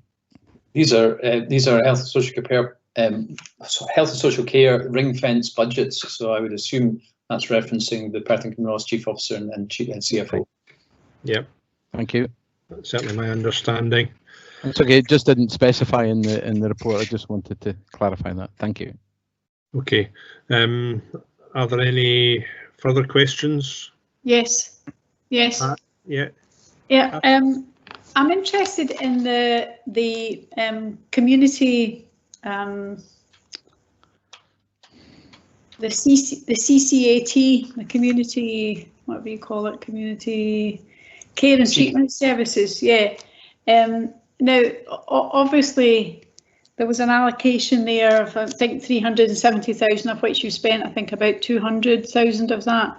I know these are difficult times, and that might not have been our first priority, but it would seem to maybe address some of the issues you've got about readmission rates and non-elective days spent in hospital, because some of these things that you could do in a treatment centre in Perth City would allow you to address some of that. I mean, a lot of patients turn up for catheter problems or minor injuries or, you know, infected leg ulcers or whatever. So I can't really believe that we can throw up COVID testing centres all over the country, you know, virtually overnight, and we can't find premises that would allow us to run a community care and treatment service when we know that would take pressure off the acute services, and it might help to try and get some of the funding that, you know, we were so disappointed in that went to Dundee IJB because they reduced their delayed discharges. So there might be issues in there that would help us to get out of some of the other difficulties that we're in. So, I mean, the question really is to the IJB, between the council and the NHS, we must be able to find premises somewhere in Perth City that would allow us to take this forward, because it seems like a really important initiative for people that live in town. Obviously, you've done it in the community hospitals because you've got premises there. I can't believe we can't find anywhere to put this in Perth.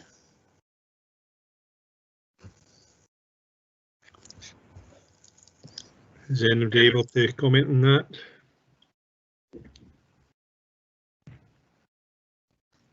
Pat, I suppose from the perspective of the Perth City locality, we have been looking at premises now for a significant period of time, and we have probably been everywhere in relation to the need, because it's not just the premises, it's the parking, it's everything that goes with it. It has to be pretty slick. It's not that we haven't been running care and treatment, we have obviously been running it part and parcel out of our INR clinic in Whitefriars and Perth Medical Centre, etc. But GPs practices can't really sustain us running services from there. So we are looking at alternative services at the minute. We're involved in PRI and the whole review of accommodation there in terms of the outpatient accommodation. So we're having discussions around the use of outpatient accommodation in relation to phlebotomy, and with the hope that we could put the further care and treatment in PRI somewhere. So that is ongoing and has been ongoing for some time, but I just want to reassure you, we are running the services as best we can within the accommodation that we've got. And I think that's important to say. We have begun to look at some council premises as well, but that's just in its early infancy. But we do need to secure something between now and April. Can I maybe suggest that you employ somebody externally to do a search for you and come up with some options?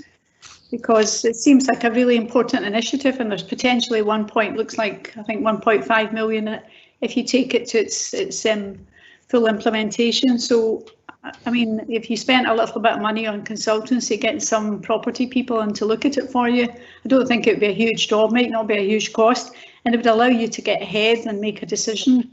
You know, because procrastination is the enemy of progress. So I know you're really keen to do it, and I know you are doing it. So I think it would be sensible to maybe get some external help, Evelyn. I'm sure there's very few minutes in the day when you're not doing the rest of the work here. So I think that might be a way forward. Yeah, we certainly can consider that as an executive team, I'm sure. But yeah, we really need a solution now to it. Yes, thank you. Thank you for that, Evelyn. Okay, thank you. Are there any further questions? No, okay, thank you. Can we note that report? Thank you. Now we move on. We move on to the 8.4, which is winter planning. And Evelyn, while you have the screen, over to yourself. Oh, and I've just lost my report. Oh dear. Oh no! Give me a minute. That's terrible. I've got it again. Okay, thanks for bearing with me there. So as you know, we produce a winter planning report every year. It's usually reported in the context of the NHS Tayside winter planning report. We're a bit earlier at reporting this year because we've been ahead of ourselves, because the situation in winter, as you know, is more complicated this year. And we have to take into consideration both sufficient capacity in relation to winter, but also planning for a second wave, which is becoming more real day by day. So although this report is here today, there probably will be changes to it as we move forward in the next few weeks with the new guidance that's come out.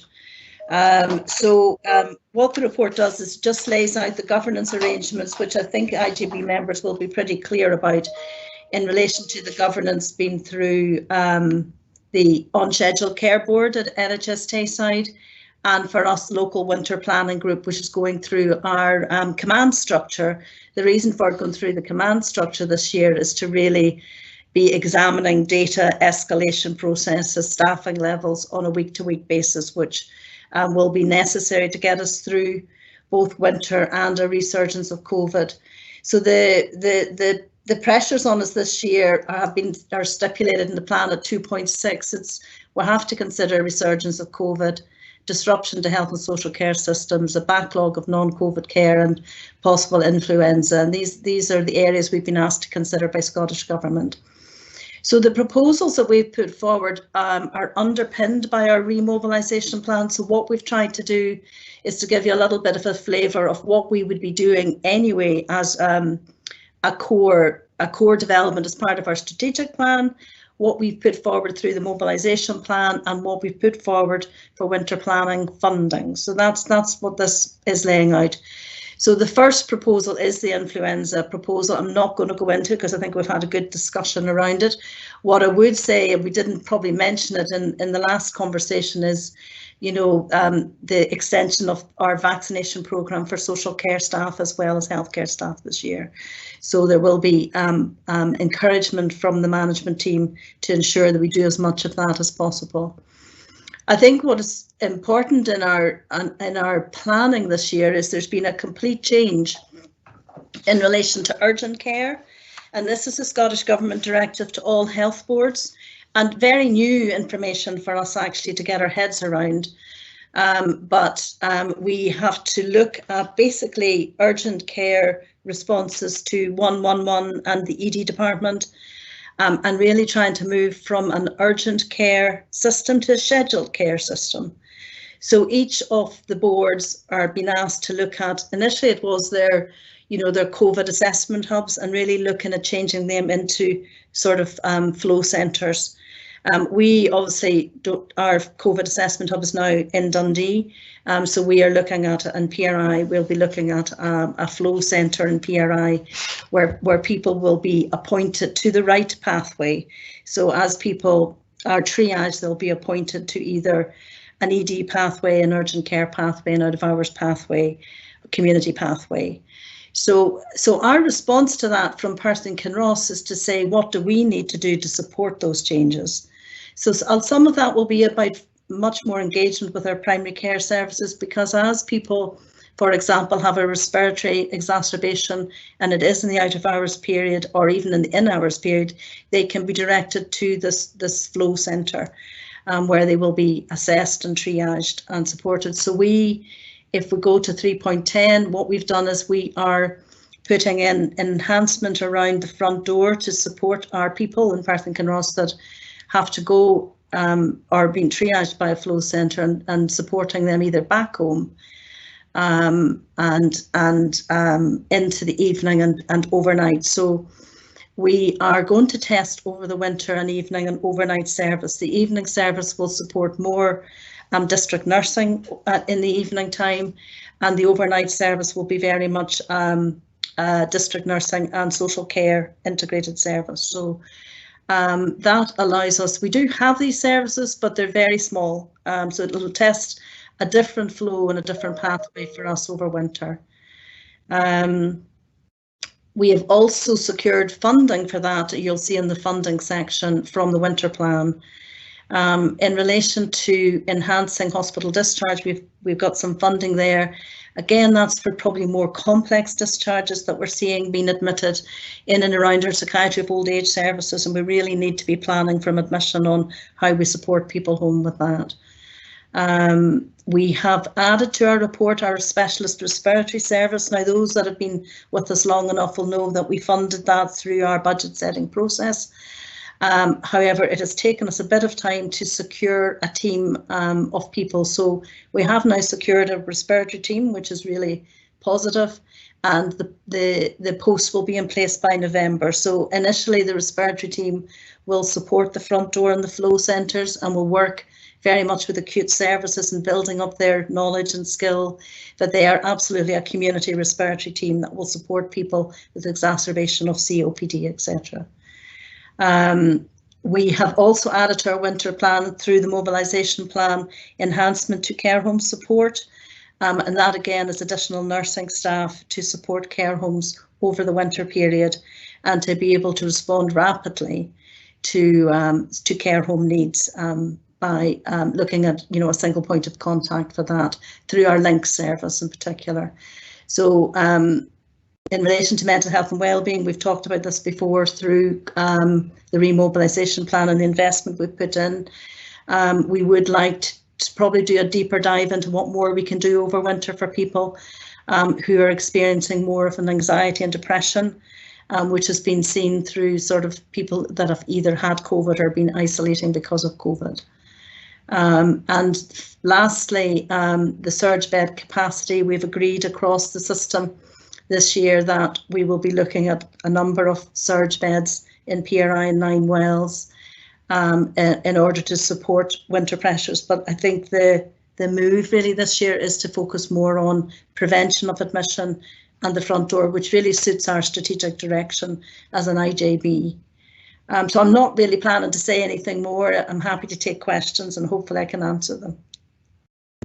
Thank you for a very full and informative report. A lot of interesting stuff in there, and I'm sure there are questions. And if anybody has a question, can they please put a Q in the meeting chat if they can, and if they can't, if they can shout if they're on the phones.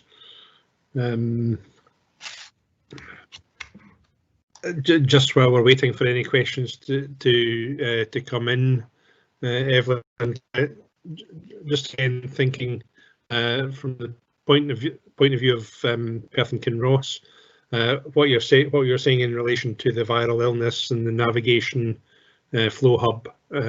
What we're really saying is that any referrals for viral illnesses, whether it be through GP practices or 111.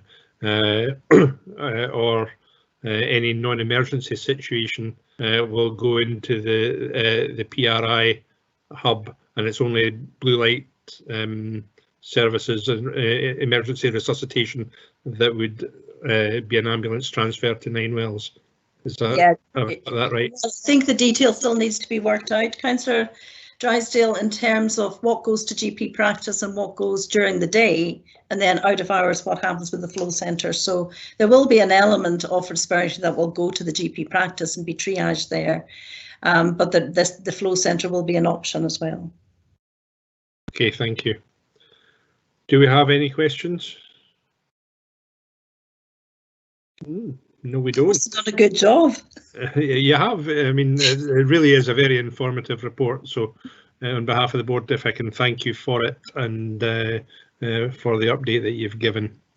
Okay, thanks very much. Okay, moving on. The very patient Leslie Roberts has been waiting in the wings since God knows when this afternoon. Leslie, your time is now. We move on to item 8.5 on mental health and well-being, and if I can ask you please to give a progress report on this very, very important area. Thank you.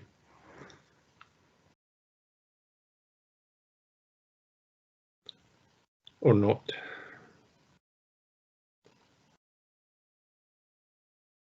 Leslie, are you able to hear me?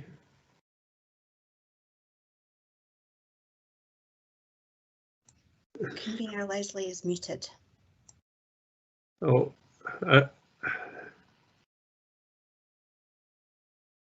if you can remove the mute on your screen, Leslie.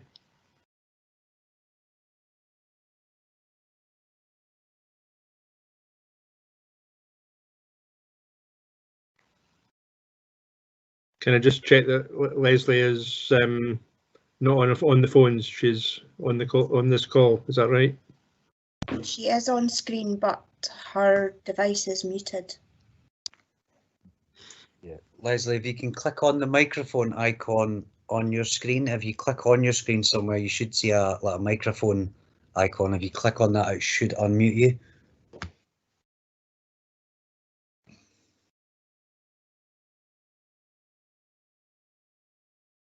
Nope.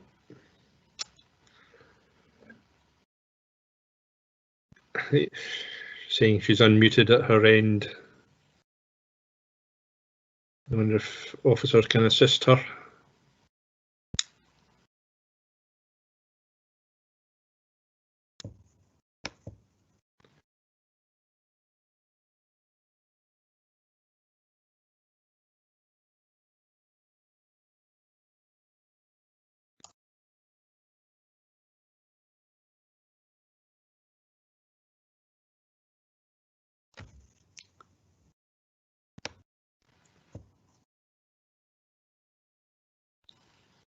Chair, can I suggest we move on and come back if we get hold of Leslie? Yes, I'm just going to suggest that. Thanks, Pat.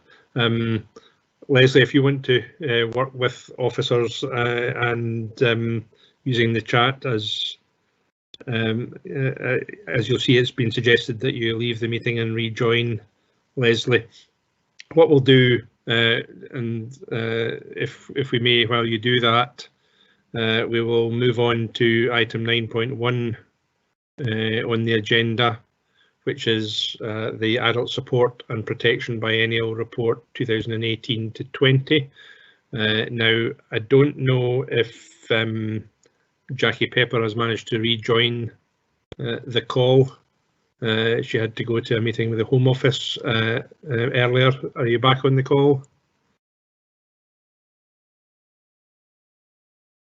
No. Do we have Marion Notman and Bill Atkinson on the call?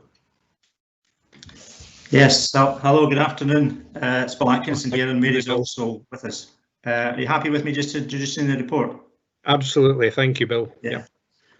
Thanks, Chair. I'm pleased to present this report to the IGB this afternoon. This is the biannual report of the Adult Protection Committee on the activity and priorities that we've identified over the last 2 years. This is a requirement by the Scottish Government to produce a biannual report.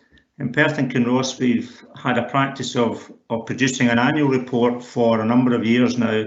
So some of this information will have been at the IGB last year, covering the first year of the report. So that's the first thing to say. The second thing to say is the period of the report as stipulated is April 18 to March 20. And I just emphasise that because it only at the very early stages of the pandemic covers the impact of COVID-19, which, like we've already heard of this afternoon, has affected adult protection work significantly in the same way as it has all other aspects and areas of work of the IGB. Just to give you a couple of headline figures, the focus of the work has been 40% of people who have been subject of adult protection investigation have been over 81 years of age, and for over 65 that increases to almost 2/3, in fact more than 2/3.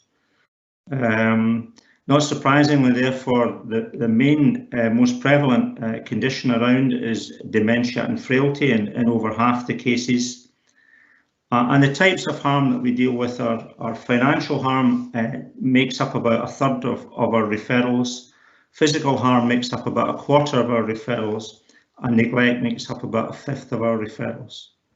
And as you can imagine, in some cases it's more than one of these categories. In fact, it could be all three.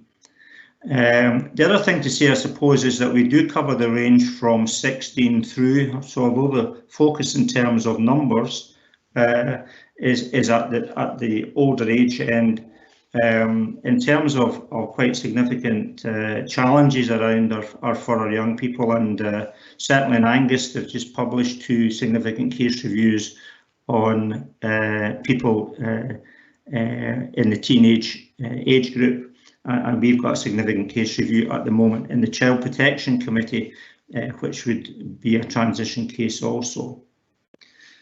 In relation to the location of investigations, over half now are in people's homes, and the care home figure has dropped to 29% in the last 2 years.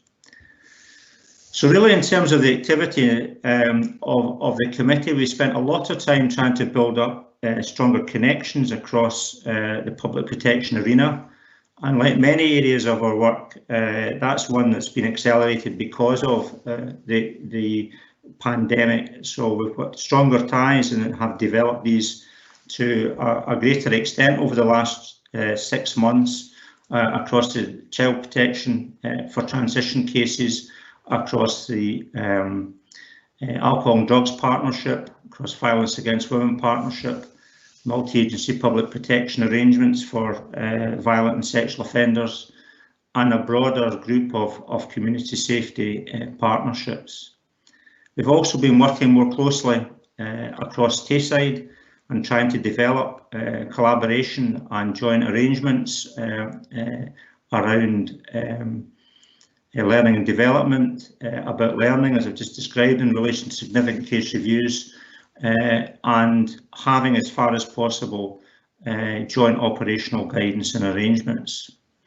And we've been doing some work nationally around learning from those authorities that have been subject to inspection, around significant case reviews in other areas, and linking with the Scottish Government in terms of the rollout of the National Improvement Programme for Adult Protection, which has taken place in the last 2 years.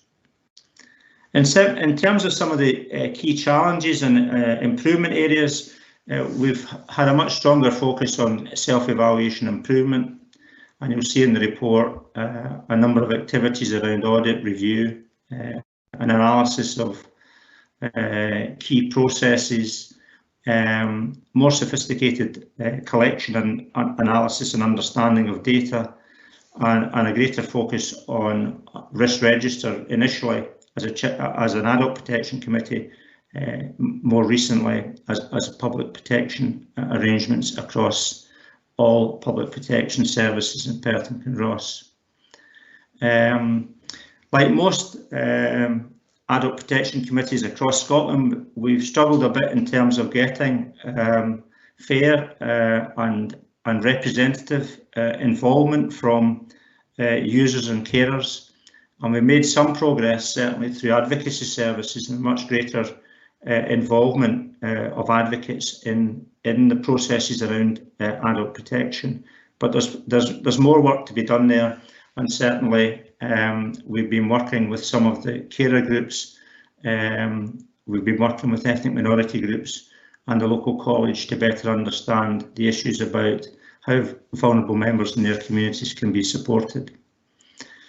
So really, what I would say in terms of going forward, whilst we've made some progress in all of these areas, much work remains to be done. You'll see from the statistics at the back, the overall trend has been a rise in referrals and cause for concerns coming through from the police, and that's continued over the COVID period.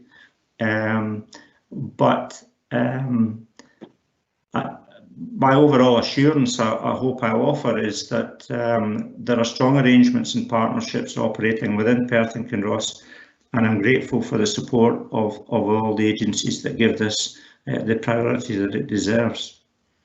That's all I want to say by way of introduction. Mary Notman, as I've mentioned, our coordinator, is also on the call, and I'm happy to answer any comments or questions. Thank you. Thank you, Bill. Okay, so just put it open to questions again, and if anybody is available to put a Q in the chat, that would be good. But otherwise, if you want to appear on screen, that would also be good. And if there's anybody on a call or on the telephone with a question, then again, please shout out.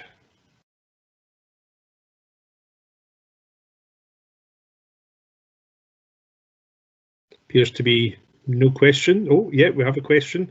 Councillor Duff, thank you.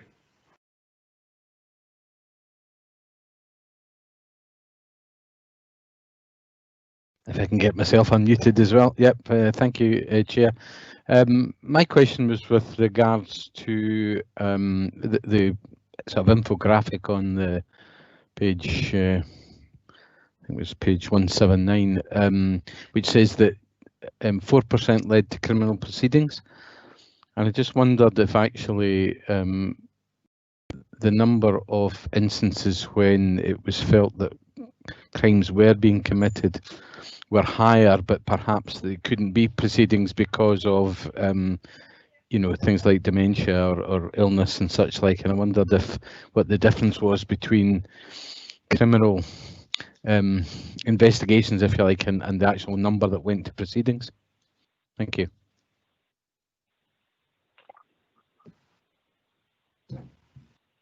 Yeah, thank you. I'm just trying to flick through to the report. I think there's a breakdown in relation to that in page 17 of the actual report, which gives a picture of the outcome of referrals. You're absolutely right that only a small number of cases that are referred through ultimately end up in criminal procedures, and there's clearly issues around, as you'll be aware, of evidence gathering and the reliability of the witness. A lot of this abuse takes place in private, and people who are being exploiting other people are doing that with the intention of not being caught and therefore not being traced. So for all of these factors and reasons, the proportion is small. There's also, to be on a more positive note, we work very closely with the police, and in many cases actually a prosecution is not the most appropriate way of dealing with the matter, and we can get both the individual supported and the abuse dealt with without necessarily going through the criminal process. That's a very brief summary, and I'm not sure whether Mary would want to maybe add anything to that. Thanks, Phil. The one thing I would say, and I think is what you're referring to, is the amount that are unsubstantiated, maybe because people can't recall the incident or they haven't got witnesses and we can't get evidence. And we do have a reasonable amount of those that are unsubstantiated. And I probably share your concern that they're probably harder to deal with than the substantiated ones, because we can take definite actions, not that we don't take actions anyway, but yes, it's sometimes hard, as Bill said, to just get the evidence for it. Okay, thank you. Yes, I do appreciate that it's not always in the victim's interest, perhaps, to take it to court. But okay, thank you for that explanation. Okay, are there any further questions? Eric, may I ask a question, please? Hi, Bob. Yes, absolutely. It's to do with the issue about more police involvement at frontline, and I wondered if Bill has any thoughts on what are the root causes of that and how might this be mitigated by other services. Is it indicating that there's a lack of service provision elsewhere to pick up on adult concerns, or what? Because obviously the police have quite a lot of involvement in these cases, as you know, and I wonder if are they the most appropriate people to be dealing with this all the time, and I'm sure they would have thoughts on that too. I wonder if you've any thoughts on how we might look forward to changing some of this, take some of the pressure off the police. Yes, certainly the police indications both locally and nationally that a very high proportion of their workload is now made up of dealing with vulnerable people across all age groups, not just adults. as opposed to crime investigation and prevention.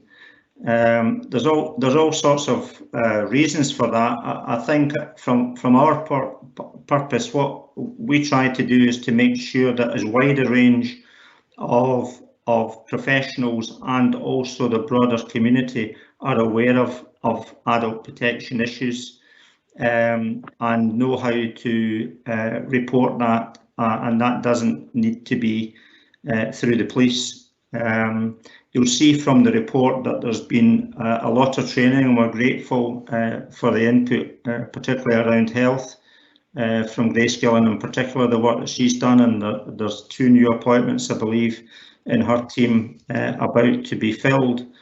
And that's really about heightening the awareness of health professionals of the issue, and what they can do if they come across the issue, and how they can get support to deal with it, both within their own organisation, but also through social work and other agencies. And similarly, part of our responsibility is to do with promotion of adult protection issues within the wider public, and how we can make sure that families themselves and other community representatives take responsibility for their role in ensuring everybody within the community is safe. I think that message is probably clearer in relation and more well established in relation to child protection, and we're working very closely with our child protection colleagues to see how some of the effective material that they've distributed, and means that they've done that over the years, can be incorporated in the adult protection world as well as the child protection world. Thank you for that. Eric, obviously there's an enormous amount of detail in this paper that would have also benefited from a kind of development briefing session as well, and I wondered if we might wish to give consideration to this as we move forward, rather than having to wait for another 2 years for the next report. I just wondered if the officers might give consideration to that. I think well, Gordon has already made that point to me prior to the meeting. I think that you're pushing at an open door there, Bob, and I think that is definitely something that we would like to bring into a future development session, and I'm sure it would be very informative to members. Appreciate that. Thanks very much. Okay, are there any further questions or comments? Yes, can you hear me, Eric? Oh, yes. Hi, Peter. Yep, it's Peter, yes. Thank you. I have a question on the statistics about prevalent conditions.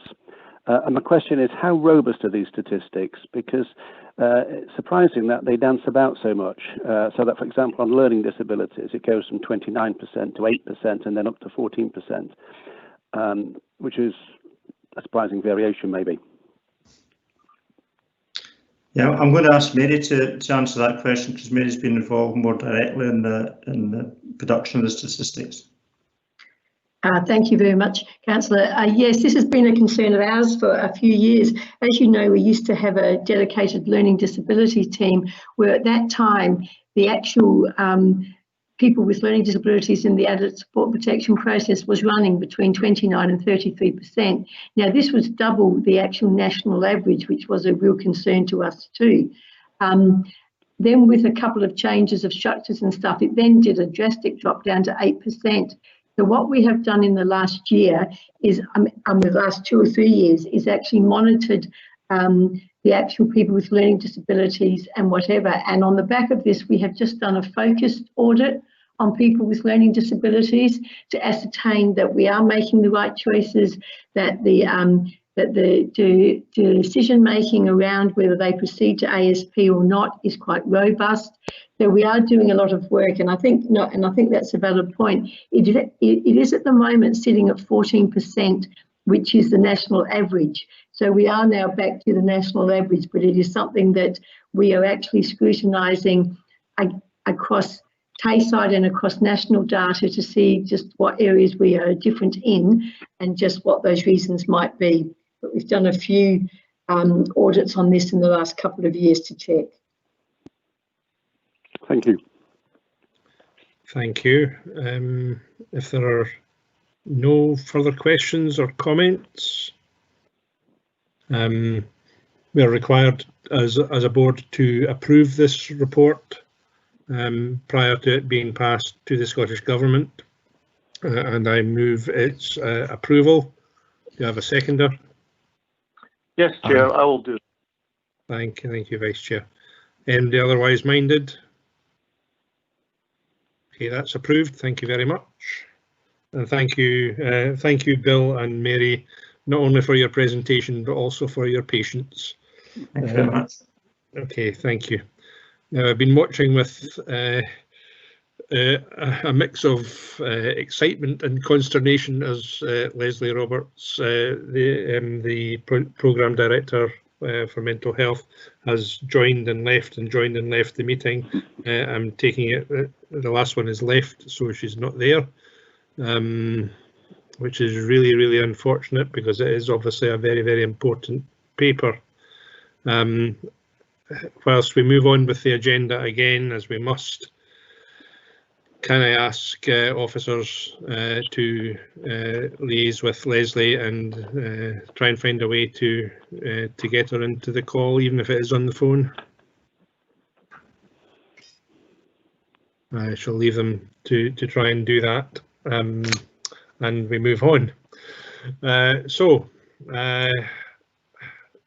Going back up to earlier on in the agenda, so far we've got to go through, or now we've got to go through 7.2, which is the Governance Short Life Working Group. Also the Audit and Performance Committee report at 8.1, and the Partnership Annual Performance Report at 8.2. Now, I wonder, and it's a contentious matter, but in terms of 7.2, obviously we are aware that there has been a little progress on this, but not as much as anyone would have liked in recent months. In particular, Ronnie Erskine, who was a member of the Short Life Working Group, belatedly today put forward a motion to the board for consideration, which has been deemed competent by officers. However, Ronnie is not with us and not been able to join the meeting today, and that is a matter of considerable regret. I wonder if in all the circumstances the board would agree that we should postpone this meeting in all the this item in all the circumstances, pending the development session that we have in October, with a view to bringing this report back again in December. I believe that's the most pragmatic solution to the situation that we find ourselves in this afternoon, unless anyone is otherwise minded. Or Councillor McDade, you have a comment?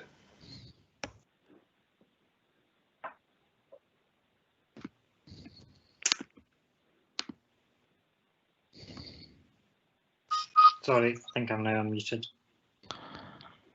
Yes, can you hear me? Yep. Wonderful. Okay. Thank you. Yes, I think what you've outlined, Chair, is a very sensible course of action. I think that's the course of action I would like to see in terms of the board having a further discussion around some of the issues and looking to agree a direction of travel so that the working group can then work through the detail of that direction of travel. I think from my point of view there are significant and diverging views on the board, and indeed Mr Erskine's motion, which he circulated to us during the start of the meeting, reverses previous decisions of this board. So if there's going to be significant changes of policy as outlined by Mr Erskine's motion, I would want the board to have had an opportunity to discuss those matters in private and some of the reasons for why those reforms were made in the first place. So I think what you've outlined is a very sensible way forward, where the board can have a proper discussion in detail about what the direction we would like to see is, and try and reach a consensus, because otherwise I think we're going to be in a situation where the board is not going to have a consensus around what is quite a significant and important matter, really the key matter for the board in terms of its governance arrangements. So I think I would be supportive of what you have outlined. In terms of having a discussion at a development session, I think that as a board we do need to have much greater discussion around this, and then the short life working group could progress the detail. Once the board has given a general direction, we could go away and work out actually the specifics of that direction in terms of how it falls in the standing orders, etc. Okay, thank you. Councillor Duff. Yes, Chair. It was just to say I concur with your assessment, and I would be happy to support the suggestion that we defer this to the next meeting. Thank you. Thank you. Councillor Purvis. Oh, sorry, a bit slow. Yes, I'm also happy to go along with your suggestion. I won't go into any of the detail of the motion if that's the approach that we're going to take today. What I would be keen, if possible, is that the short life working group could, I think there was supposed to be a meeting which was cancelled, and while I know that there are different views within that group, it might be useful if they brought some proposals together and fleshed out some of the document that they did previously, which was very helpful, so that that can inform the development session. That would be the only thing that I would add. Thank you, and I think that's helpful. And as you say, if it is possible to do that and to arrange such a meeting of the group between now and the development session, then perhaps, I mean, nobody's expecting solutions to all the issues that we want to discuss, but if there are one or two quick wins that can be put forward, then that might be helpful. So I shall leave the clerk and Councillor McDade, Sandra and Ronnie Erskine to try to arrange to meet and try to come forward with something, if possible, between now and next month. And Councillor McDade. Yeah, I'm quite happy with that proposal, Chair, and I think actually just then, if I can just get absolute clarity, because there was confusion amongst members of the working group about what we were being asked to do. So if I can just get absolute clarity for all of us here, you're content and the board is then content that within the themes that we previously agreed and brought to the board, that we put forward multiple proposals potentially on diverging points, essentially as further discussion, more detailed discussion proposals potentially for the board to consider at its development day. So we could propose divergently, opposing positions for the board to consider. Is that the position? Yeah, happy with that. Just as long as we can make some kind of progress, that would be helpful. Okay, thank you. If I may, Eric. Yes, of course, Peter.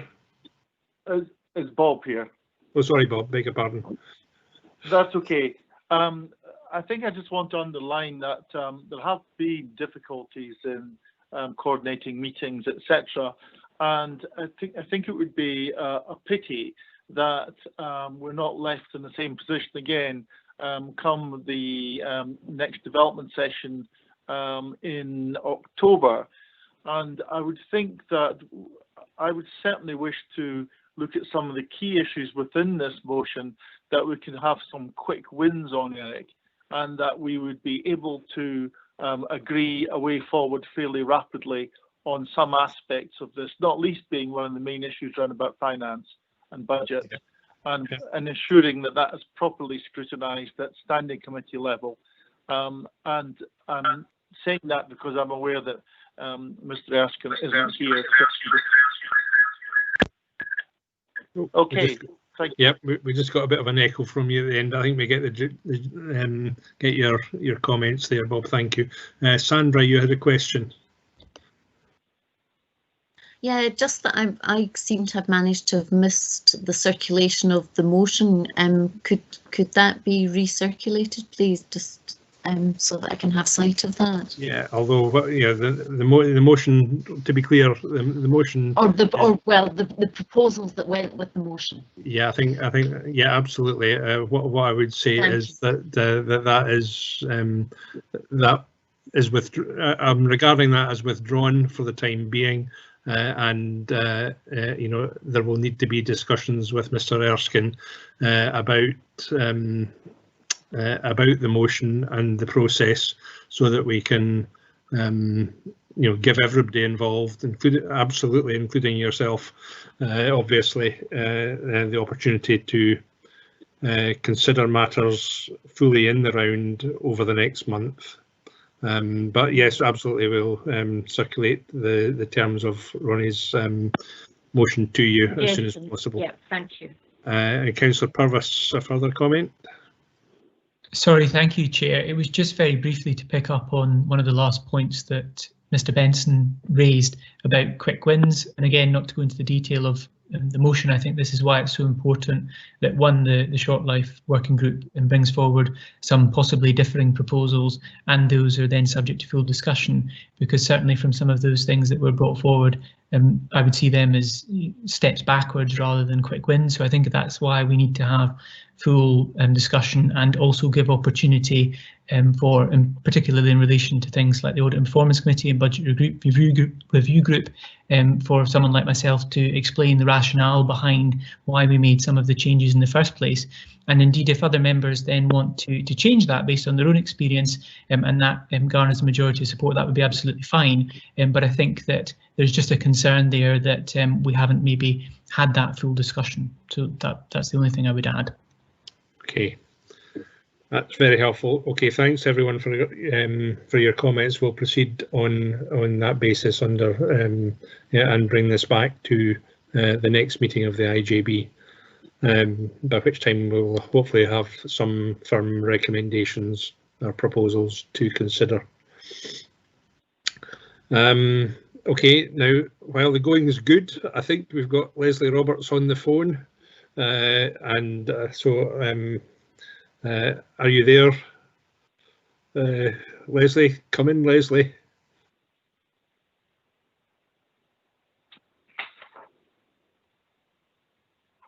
*6 to unmute if you are there.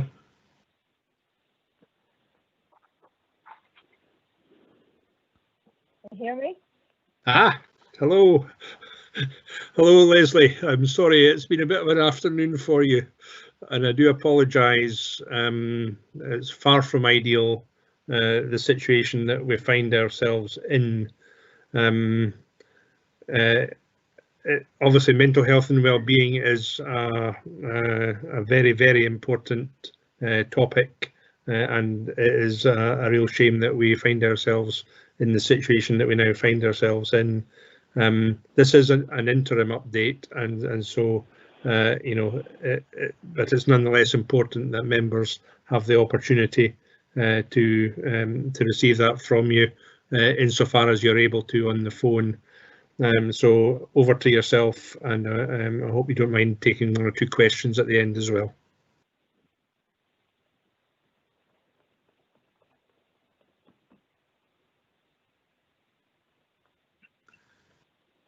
Hello, Leslie.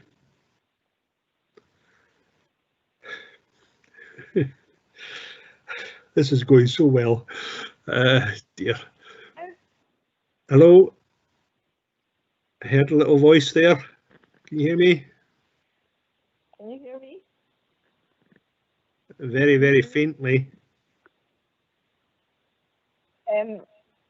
Yes. Can you hear me? Yeah, that's good. That's good. Yep. Okay, I'm just going to bash on while the going's good. Okay. I've sent in a report that we've sent on to the Scottish Government, and that is an update on all the trust and respect recommendations. As you'll know, that mental health functions across Tayside have had to work continuously and closely in response to trust and respect. Also, the development of business as usual, and then remobilisation after COVID. And in consideration of the future shape that we're redesigning mental health services, I'm getting an echo here. Is everyone else getting that? No. Okay, can you hear me still? Yeah, I can hear you, yes. Okay. I'm wondering if the easiest thing is if I can take questions, or should I carry on with the presentation? Yeah, I think that's possibly all we can do, Leslie, and I'm really sorry about this. It's quite. I couldn't go into it with my NHS Net account, so I've had to go in with my personal account. So then I've not got the permissions at your end to speak. Yeah, it's a very difficult situation, but all I can do, I think, at the moment, and appreciating how but I'm losing my own screen now, how unsatisfactory this is, but we just have to make the most of the chance to ask you any questions. So if there are any questions, can members again please put a Q in the chat if you're able to, or if you're on the telephone, please shout out now. If I can share my screen and do a quick presentation. Yeah, well, do you want to share your screen? Is that what you're saying? You can try.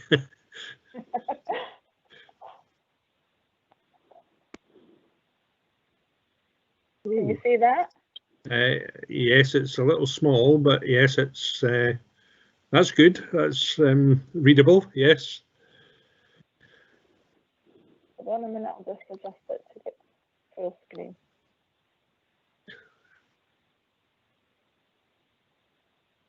Can you still hear me? Right.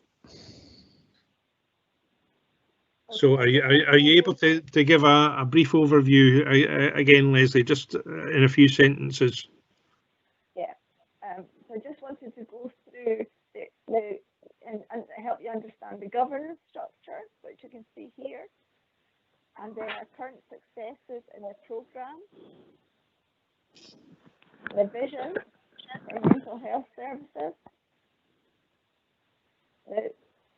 the aspects we've done to build a strong foundation for the whole system change programme, extensive stakeholder participation. We have 10 high impact changes that you can see here,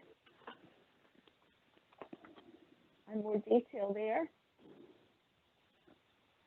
We have additional priorities of perinatal health and other aspects detailed here. I can send this presentation on. We've gone through each project group and done some development for each aspect of the strategy. These are the pictures from each meeting.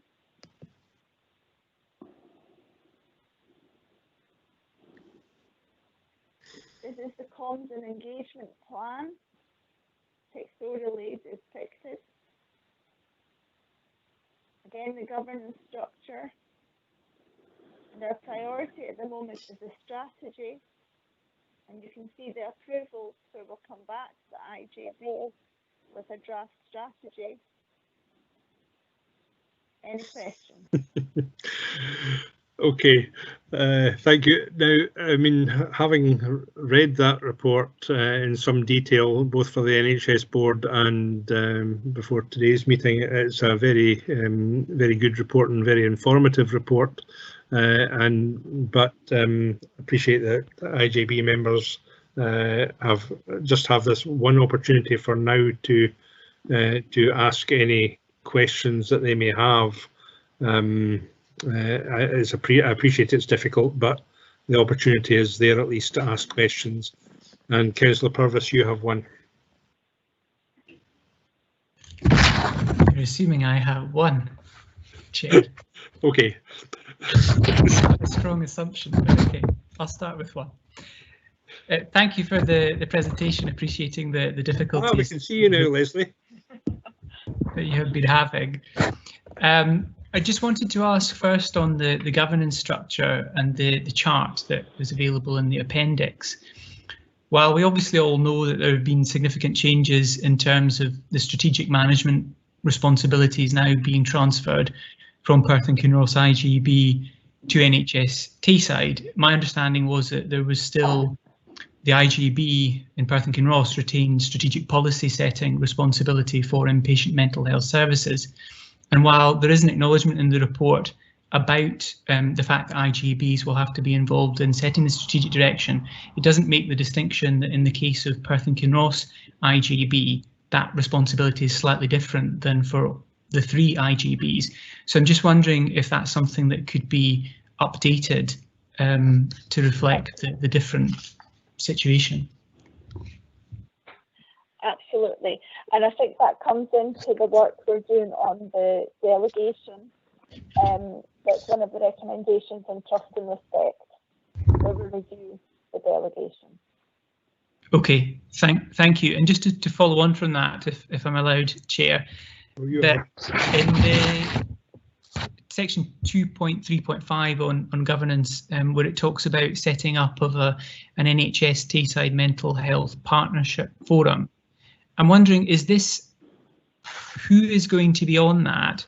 Is it meant to be a successor to the Mental Health Alliance that we had before and is no longer in operation? So I was just wondering if you could give me a better understanding of that. It does say members of the IJB, but I'm assuming that means members of the Health and Social Care Partnership rather than board members. Sorry. That not a replacement for the Alliance. Okay.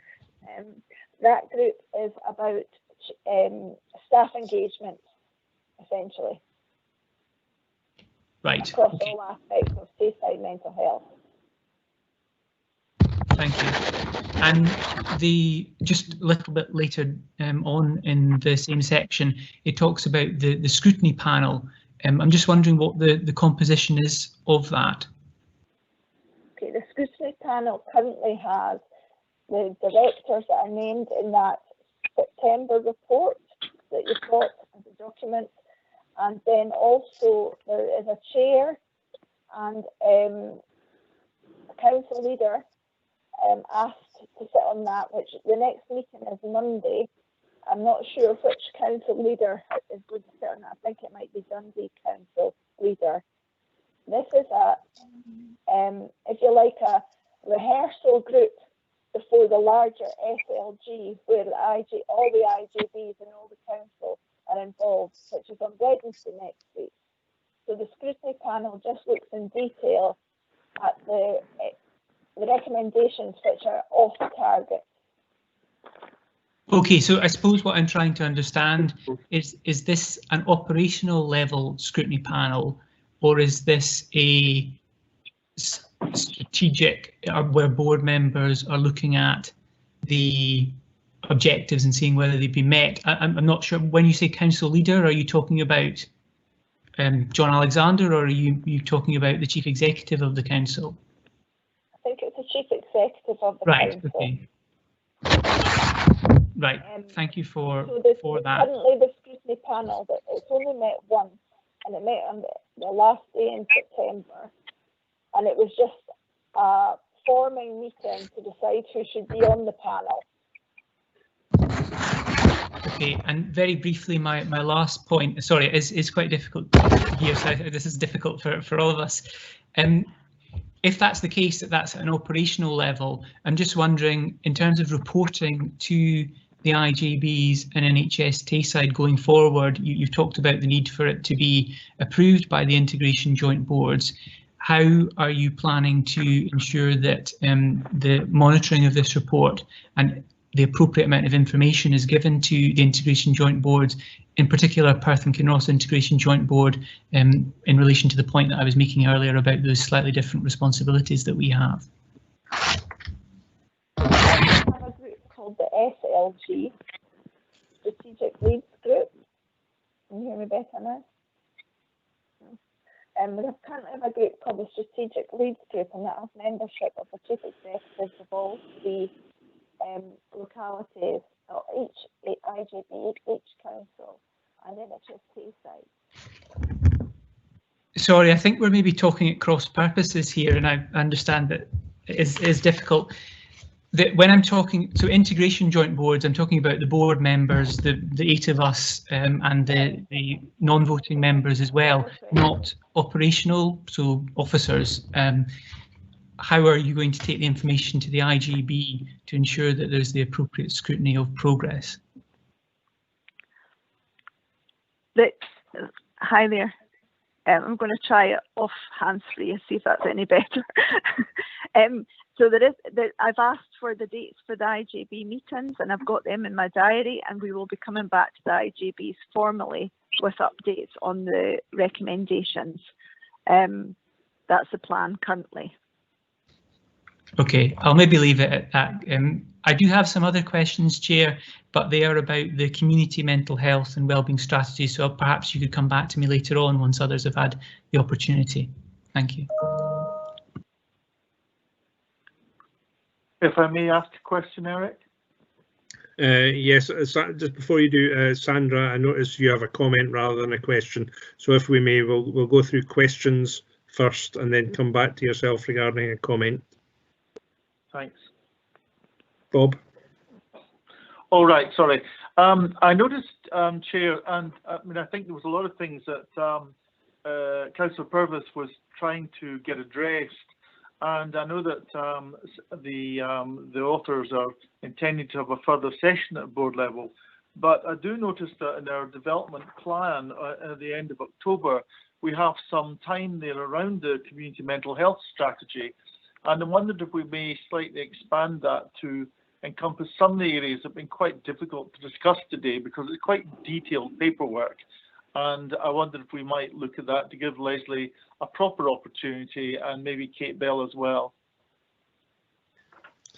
Well, certainly I think we want to make the most of the development opportunity. I'm conscious that, you know, again, with that, we're going to have quite an agenda, but I think you're right. I think we need to maximise the opportunity of that afternoon to drill down as much as we can, whether it be internally with a view to going back to Leslie with questions. I don't know, but yeah, I think we definitely need to use the development session to best advantage. Thank you, Chair. Okay, Sandra. Thank you. Just on behalf of my colleagues Bernie and Maureen, both of whom weren't able to be here today, I'd been asked to feedback following discussion at the Carers Voices meeting yesterday that both Bernie and Maureen have attended several meetings related to the development of mental health services, and we're feeding back just a really marked change in the kind of reception for public partners at these meetings in a really positive way. So I thought it was important that just to feed that back to the board, and also just to make the comment that Carers Voices will be seeking an opportunity to feed into the recently announced review of adult social care that's being headed by Derek Feely, and due to report back to Scottish Government in January 2021. So just to make that those points. Thank you, Sandra, and I can just echo the sentiments you have expressed, and you know, if nothing else, when we do come back to the governance issues and the short life working group, etc., I think it's not for me to speak on behalf of other members of the board, and I don't want to open up a whole new area of discussion this afternoon, but you know, having the maximum input and priority input by public partners is what this integration joint board also will have to be about going forward. And whilst we might get ourselves tied in knots over other issues of governance and struggle to find consensus sometimes, I think on that one, I think I speak for everybody on the board that we really value all public partners' contributions and want to see more of them and with more weight behind them as well, if that is possible when the integration scheme is reviewed. For sure. Thank you. Thank you. And apologies, I missed putting my camera on when I started speaking there. But yes, thank you for that. Thank you. Okay. Are there any more questions or comments for Leslie at this stage? No. Okay, Leslie, thank you so much for doggedly coming in and out and managing to get there. We even saw your face on screen at one point, and you know, heard your voice and received your presentation. So thank you for your efforts. And apologies for the technical issues.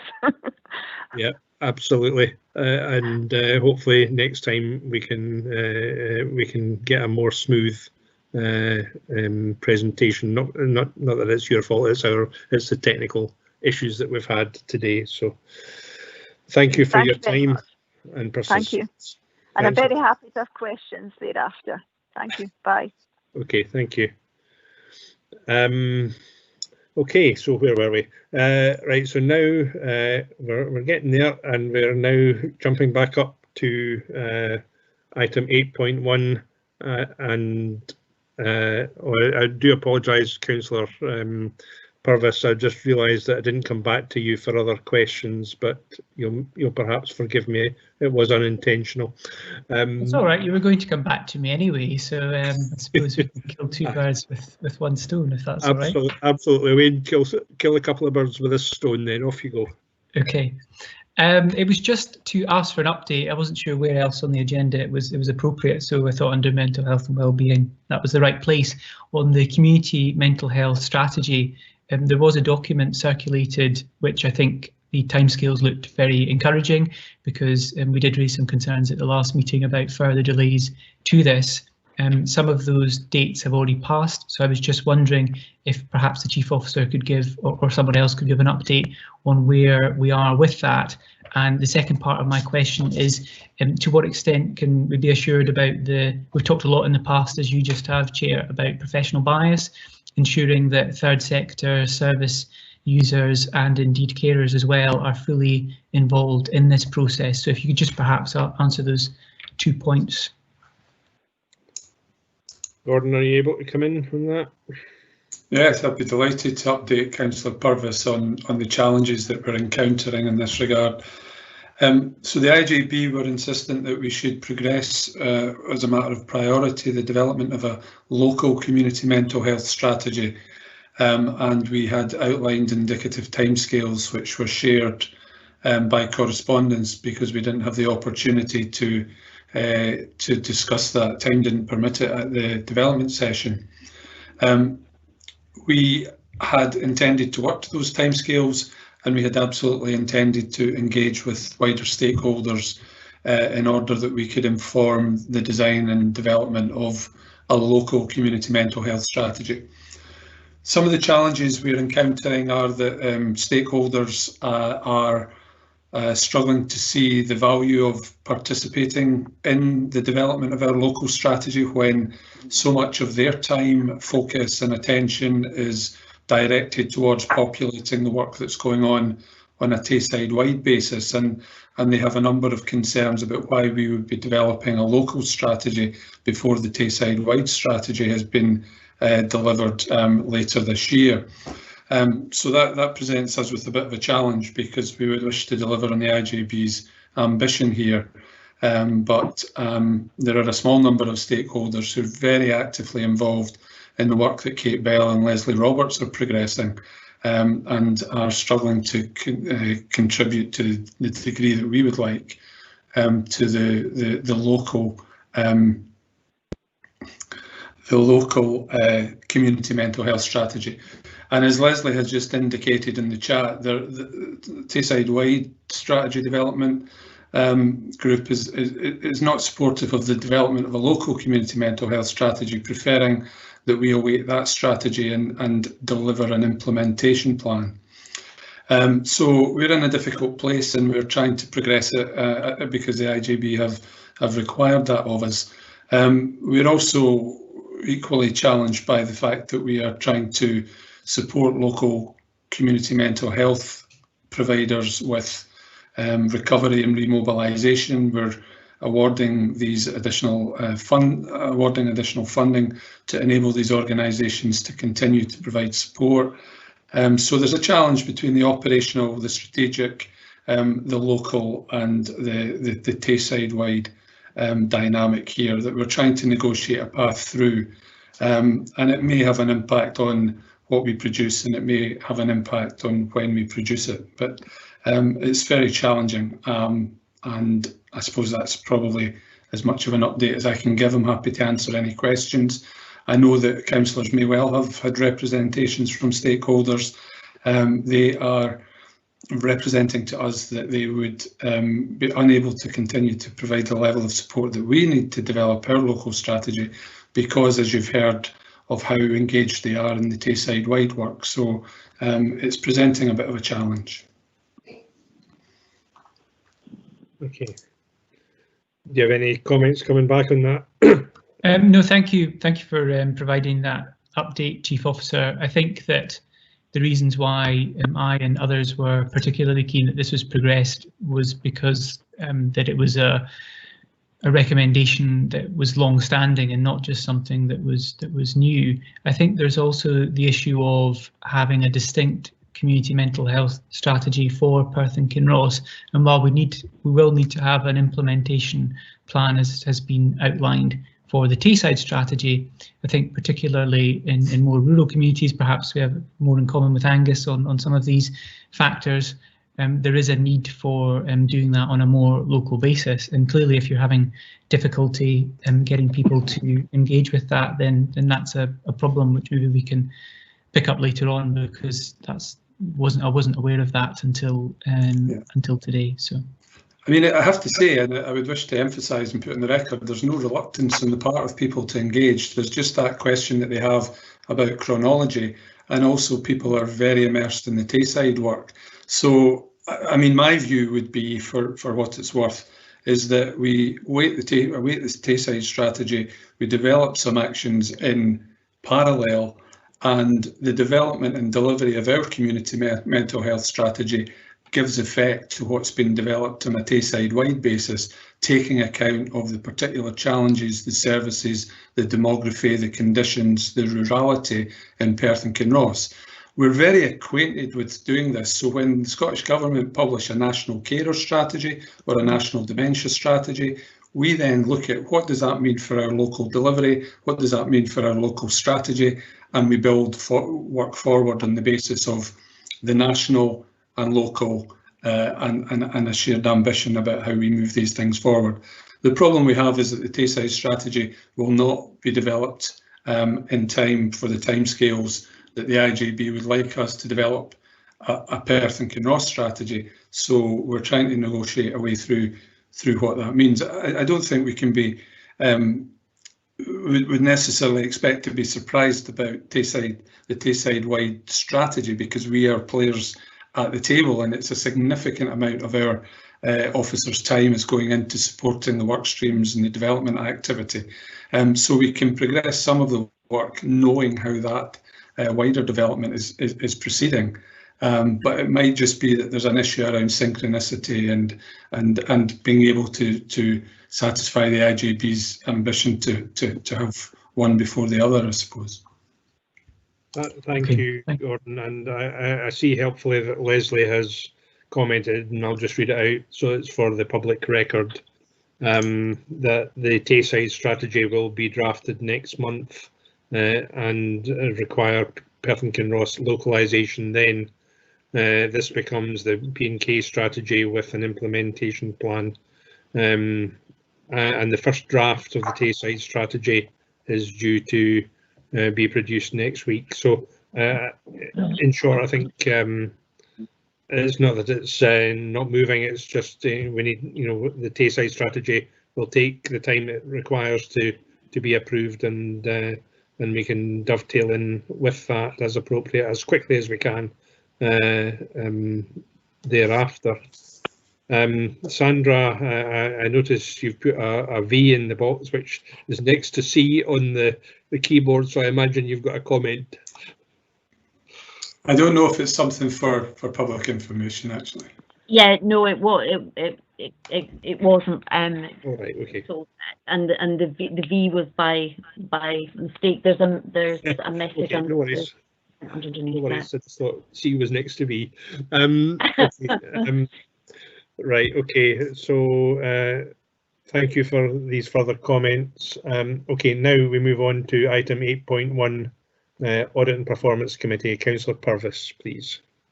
Okay, thank you. I'll try to keep it reasonably brief, as I know we've been here for some time. The last meeting that we had of the Audit and Performance Committee was on the 14th of September.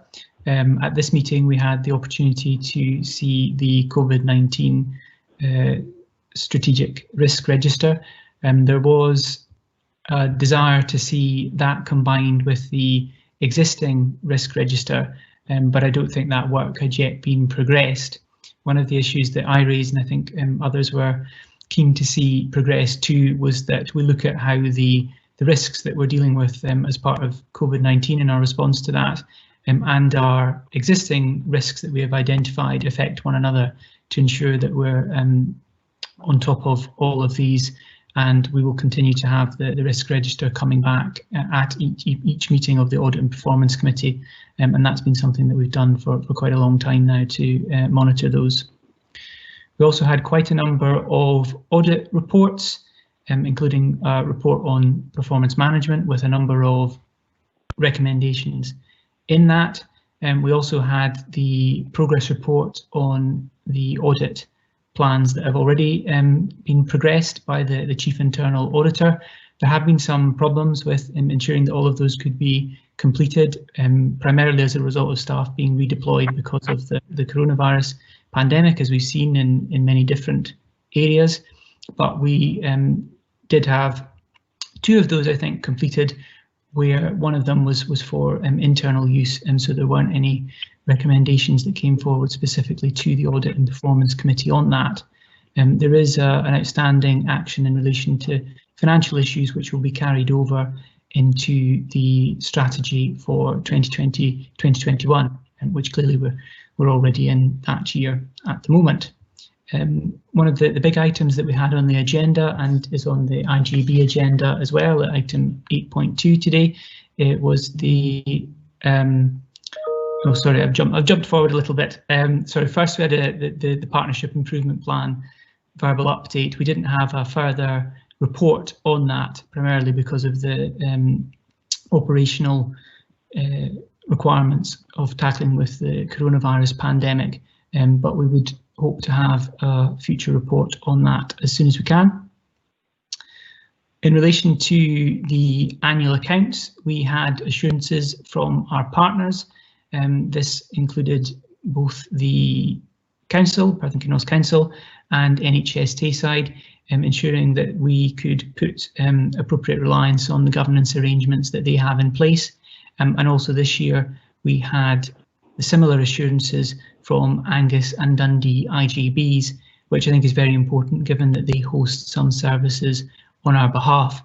The Audit and Performance Committee also agreed to provide assurance from the IGB to those other IGBs in Perth and Kinross, and to our partners NHS Tayside and Perth and Kinross Council. We had the audited annual accounts following the approval of the draft accounts and the report from KPMG on those. And they did highlight a number of issues which will not be new to many members who have been on the board for some time, which concern things like corporate support, the risk sharing agreement, and the changes to membership. And I think the Chief Officer already mentioned in an earlier item that certainly the first two of those are things that we could look to address as part of the review of the integration scheme, and hopefully provide greater assurance to the board and indeed to our external auditors in future years. Now moving on to what I jumped the gun to slightly earlier on, which was the partnership annual performance report, which is on the agenda today. On the whole, some very positive reading in this report, particularly when you look at some of the national indicators and the performance of the Perth and Kinross Health and Social Care Partnership in relation to those. I and a number of board members made comments to inform the draft of the report, and hopefully those will be incorporated for the final version. In particular, as I've raised in previous years, I think it's very important that while we talk about all the positives of the Health and Social Care Partnerships work throughout the year, we also do need to include some of those areas where we have received criticism or indeed areas for improvement. But that's nothing new, and people will probably be sick of me saying it every time, but I do think that's very important. And that was the main items that we had on the agenda at the last meeting. As I say, at every update, the Audit and Performance Committee is open to all members of the IJB, both voting and non-voting. So I would encourage you all to look at the agenda when they come out. And if you would like to come along, you're more than welcome to do so, to contribute to the discussion and ask any questions that you might have. But I am happy to take any questions on that. Thank you, Councillor Purvis. And just on the issue of the audited accounts, these should have been within the papers for the IJB today, and the clerk will ensure that situation is rectified by emailing these out to all IJB members after this meeting. So without further ado, are there any questions for Councillor Purvis on items 8.1 or 8.2 at this point?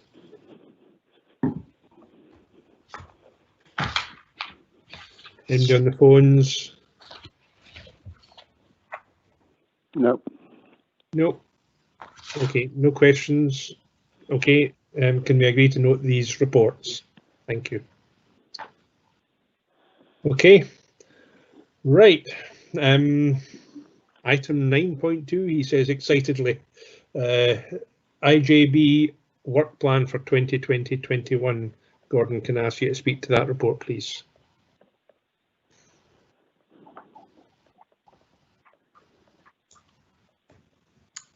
Yes, bear with me, Chair, if I can try to locate it. Yep. Thank you. So essentially what we've done is identified from the previous action point update which reports are scheduled to come to which IJB, and programmed that into this work plan for 2021. You'll see, members will see that there's a number of standing items that recur at every IJB, and there are others that naturally would fall to come either a year after the previous update, or if there's a deadline that's been set through an external body, or if there is, for example, a budgetary imperative that we need to clear something with the IJB, or an audit or performance report that we need to share with the clear with the IJB. So effectively, we've reviewed it in light of some of the delays that have been impacted upon by COVID. We've identified a schedule of reporting, and that is available to you on pages 235 and 236 of final pages of the agenda.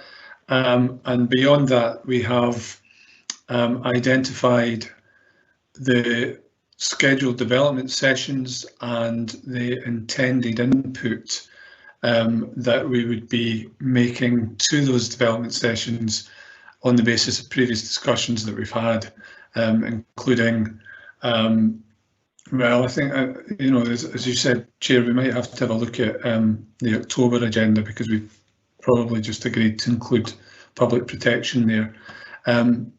Potentially December, we can work that through. So it was really just for noting, or for any comments that members might have in view of some of the changes that have been made, which I know that perhaps some members will recognise, having been party to the discussions when we've previously set dates and timescales. Happy to take any comments and receive any proposed amendments to the schedule of reporting. We also need to reflect in terms of both the IGB meetings agendas and the development session agendas on the progress or otherwise of the motion that has been deferred from today, for it has a bearing on some of this. Indeed, thank you. Are there any questions or comments for Gordon on this item on the agenda? Thank you, Chair, if I may. Yes, Bob. And thanks very much, Gordon. I'm just looking ahead at some of the items that are in even for the next formal meeting of the IJB. I'm counting probably about 10 items already just within the December report.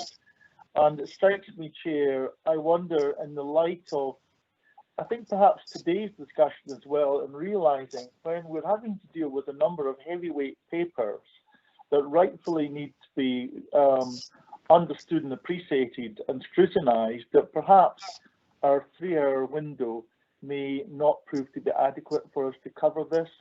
And I wonder if, as in agenda planning, perhaps we might have to think about this. That's one point I wanted to make.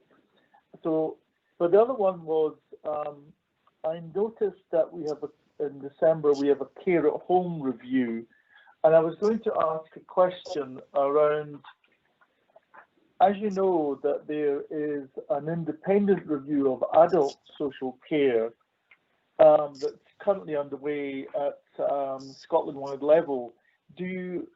Will there be an overlap between those two reviews that would specifically give a viewpoint from Perth and Kinross, or would that be dealt with separately? I suppose a question for Chief Officer.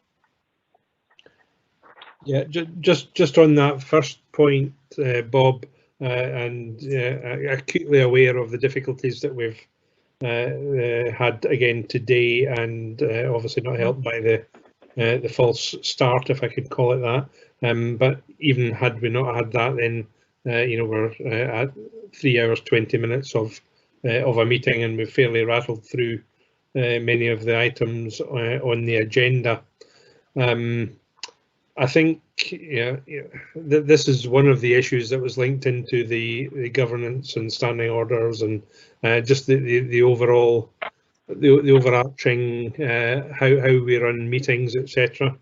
And given that we are having that discussion on the 29th of October, I wonder if we can incorporate within that discussion just how we handle meetings in the interim period, and how, because I appreciate that everybody has got very busy diaries and we need to fit everything in, and it's always very challenging.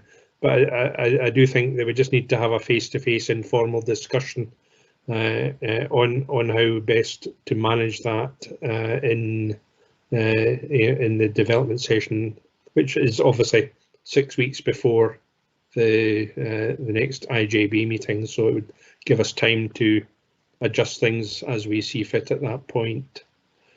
Councillor McDade, did you have a comment about this issue? Yes, thank you, Chair. I'm going to make my usual plea at the end of every meeting, or the beginning of a lot of the meetings, that we really need to schedule more IJB meetings. I'm not, having looked at the agenda, I can't actually say that there's papers on there that I think shouldn't have been here for our attention, and therefore I don't think it's a case of we can reduce what is coming to the IJB. I think actually it is a case of we actually just need to have more time, and I appreciate everyone has diary pressures, myself included, but actually I think all of these things that are proposed to come forward should be coming forward. I think in fact there's probably other things that we maybe should be getting more in-depth discussion on and just don't have the time for, and I think we do just need to schedule more IJB meetings. And again, as we look at the diary dates for next year, I would make that plea that yourself, along with officers, look at how we can fit in more IJB meetings next year, so that we aren't under the pressure that we are regularly running over. And I think also it might be more manageable for some members if we had more shorter meetings, perhaps, rather than very long ones, which also for members of the public to sit through, it does make it pretty hard going. Yes, indeed. Thank you for these comments. And Bob, sorry, your second question, I think Gordon's still to come back and answer that one. It's just where we might give consideration to that, because clearly it would be useful to have a perspective from Perth and Kinross into that Scotland-wide review of adult social care, and given so much of our raison d'etre is around about that, then it'd be a pity if we're not able to have some input into it as a board as well as an HSCP. Yeah. We haven't been asked to contribute as yet. I was going to answer your question about the relationship between the independent review of adult social care in Scotland and the paper we were intending to bring to the December IJB. The paper that we were intending to bring to the December IJB will report on progress in relation to us scoping out the care at home market in Perth and Kinross, and some of the challenges that we've encountered in terms of a dearth of providers willing to deliver services in some rural parts of the region. That's led us to consider a make or buy decision, a purchase or provide. We might need to think about the development of some further in-house capacity, but we're also scoping out the potential to work in a different way with the local cooperatives, to think about social enterprises, to think about ways in which we can address some of the recruitment and sustainability challenges that have caused us a difficulty in the provision of care at home. Inevitably also we'll be looking at how that model can better deliver on outcomes rather than time and task. So that was the report that we were intending to bring. The national review of adult social care is looking from a human rights perspective at the needs and rights of people who use services, the experiences of people who work in services, the arrangements for funding, governance, employment, administration. It was broadly described from the outset as exploring the potential for the creation of a national care service, but the terms of reference have developed much more broadly on that. So it's also going to look at things like regulation and scrutiny and the improvement capacity in the system. It's massive. It's very fundamental, and its ability to deliver something in 4 months that will reshape the future of adult social care in Scotland is I think, fairly ambitious and maybe optimistic. So there's a clear difference in terms of what that work's doing and what we would intend to report. We would be looking to contribute to that review as a health and social care partnership. We can consider how the IJB would wish to contribute. I'm sure that there'll be a very extensive period of consultation and engagement, so we can look at the opportunities that presents in order to provide a perspective from Perth and Kinross. We may have to work out what the distinction might be between an IJB and health and social care partnership perspective, for ours would be heavily weighted by professional voices and views as social workers, nurses, doctors and AHPs. But yes, we can look at that, and I'll maybe reflect on how we can best do what has been asked in terms of both an IGB and health and social care perspective. But IGB chairs and vice chairs will no doubt be asked to contribute to the review through their respective bodies as well. Thank you for that. And I noticed that the IGB network has already circulated a response to that particular area. But obviously, if we're looking at the long term, for example, care home market, then some of the implications of that review do have implications for that discussion as well, particularly around about a national service, and we need to be on top of that or prepared for that discussion, because we do have a valid viewpoint in Perth and Kinross. Yeah, absolutely. Okay,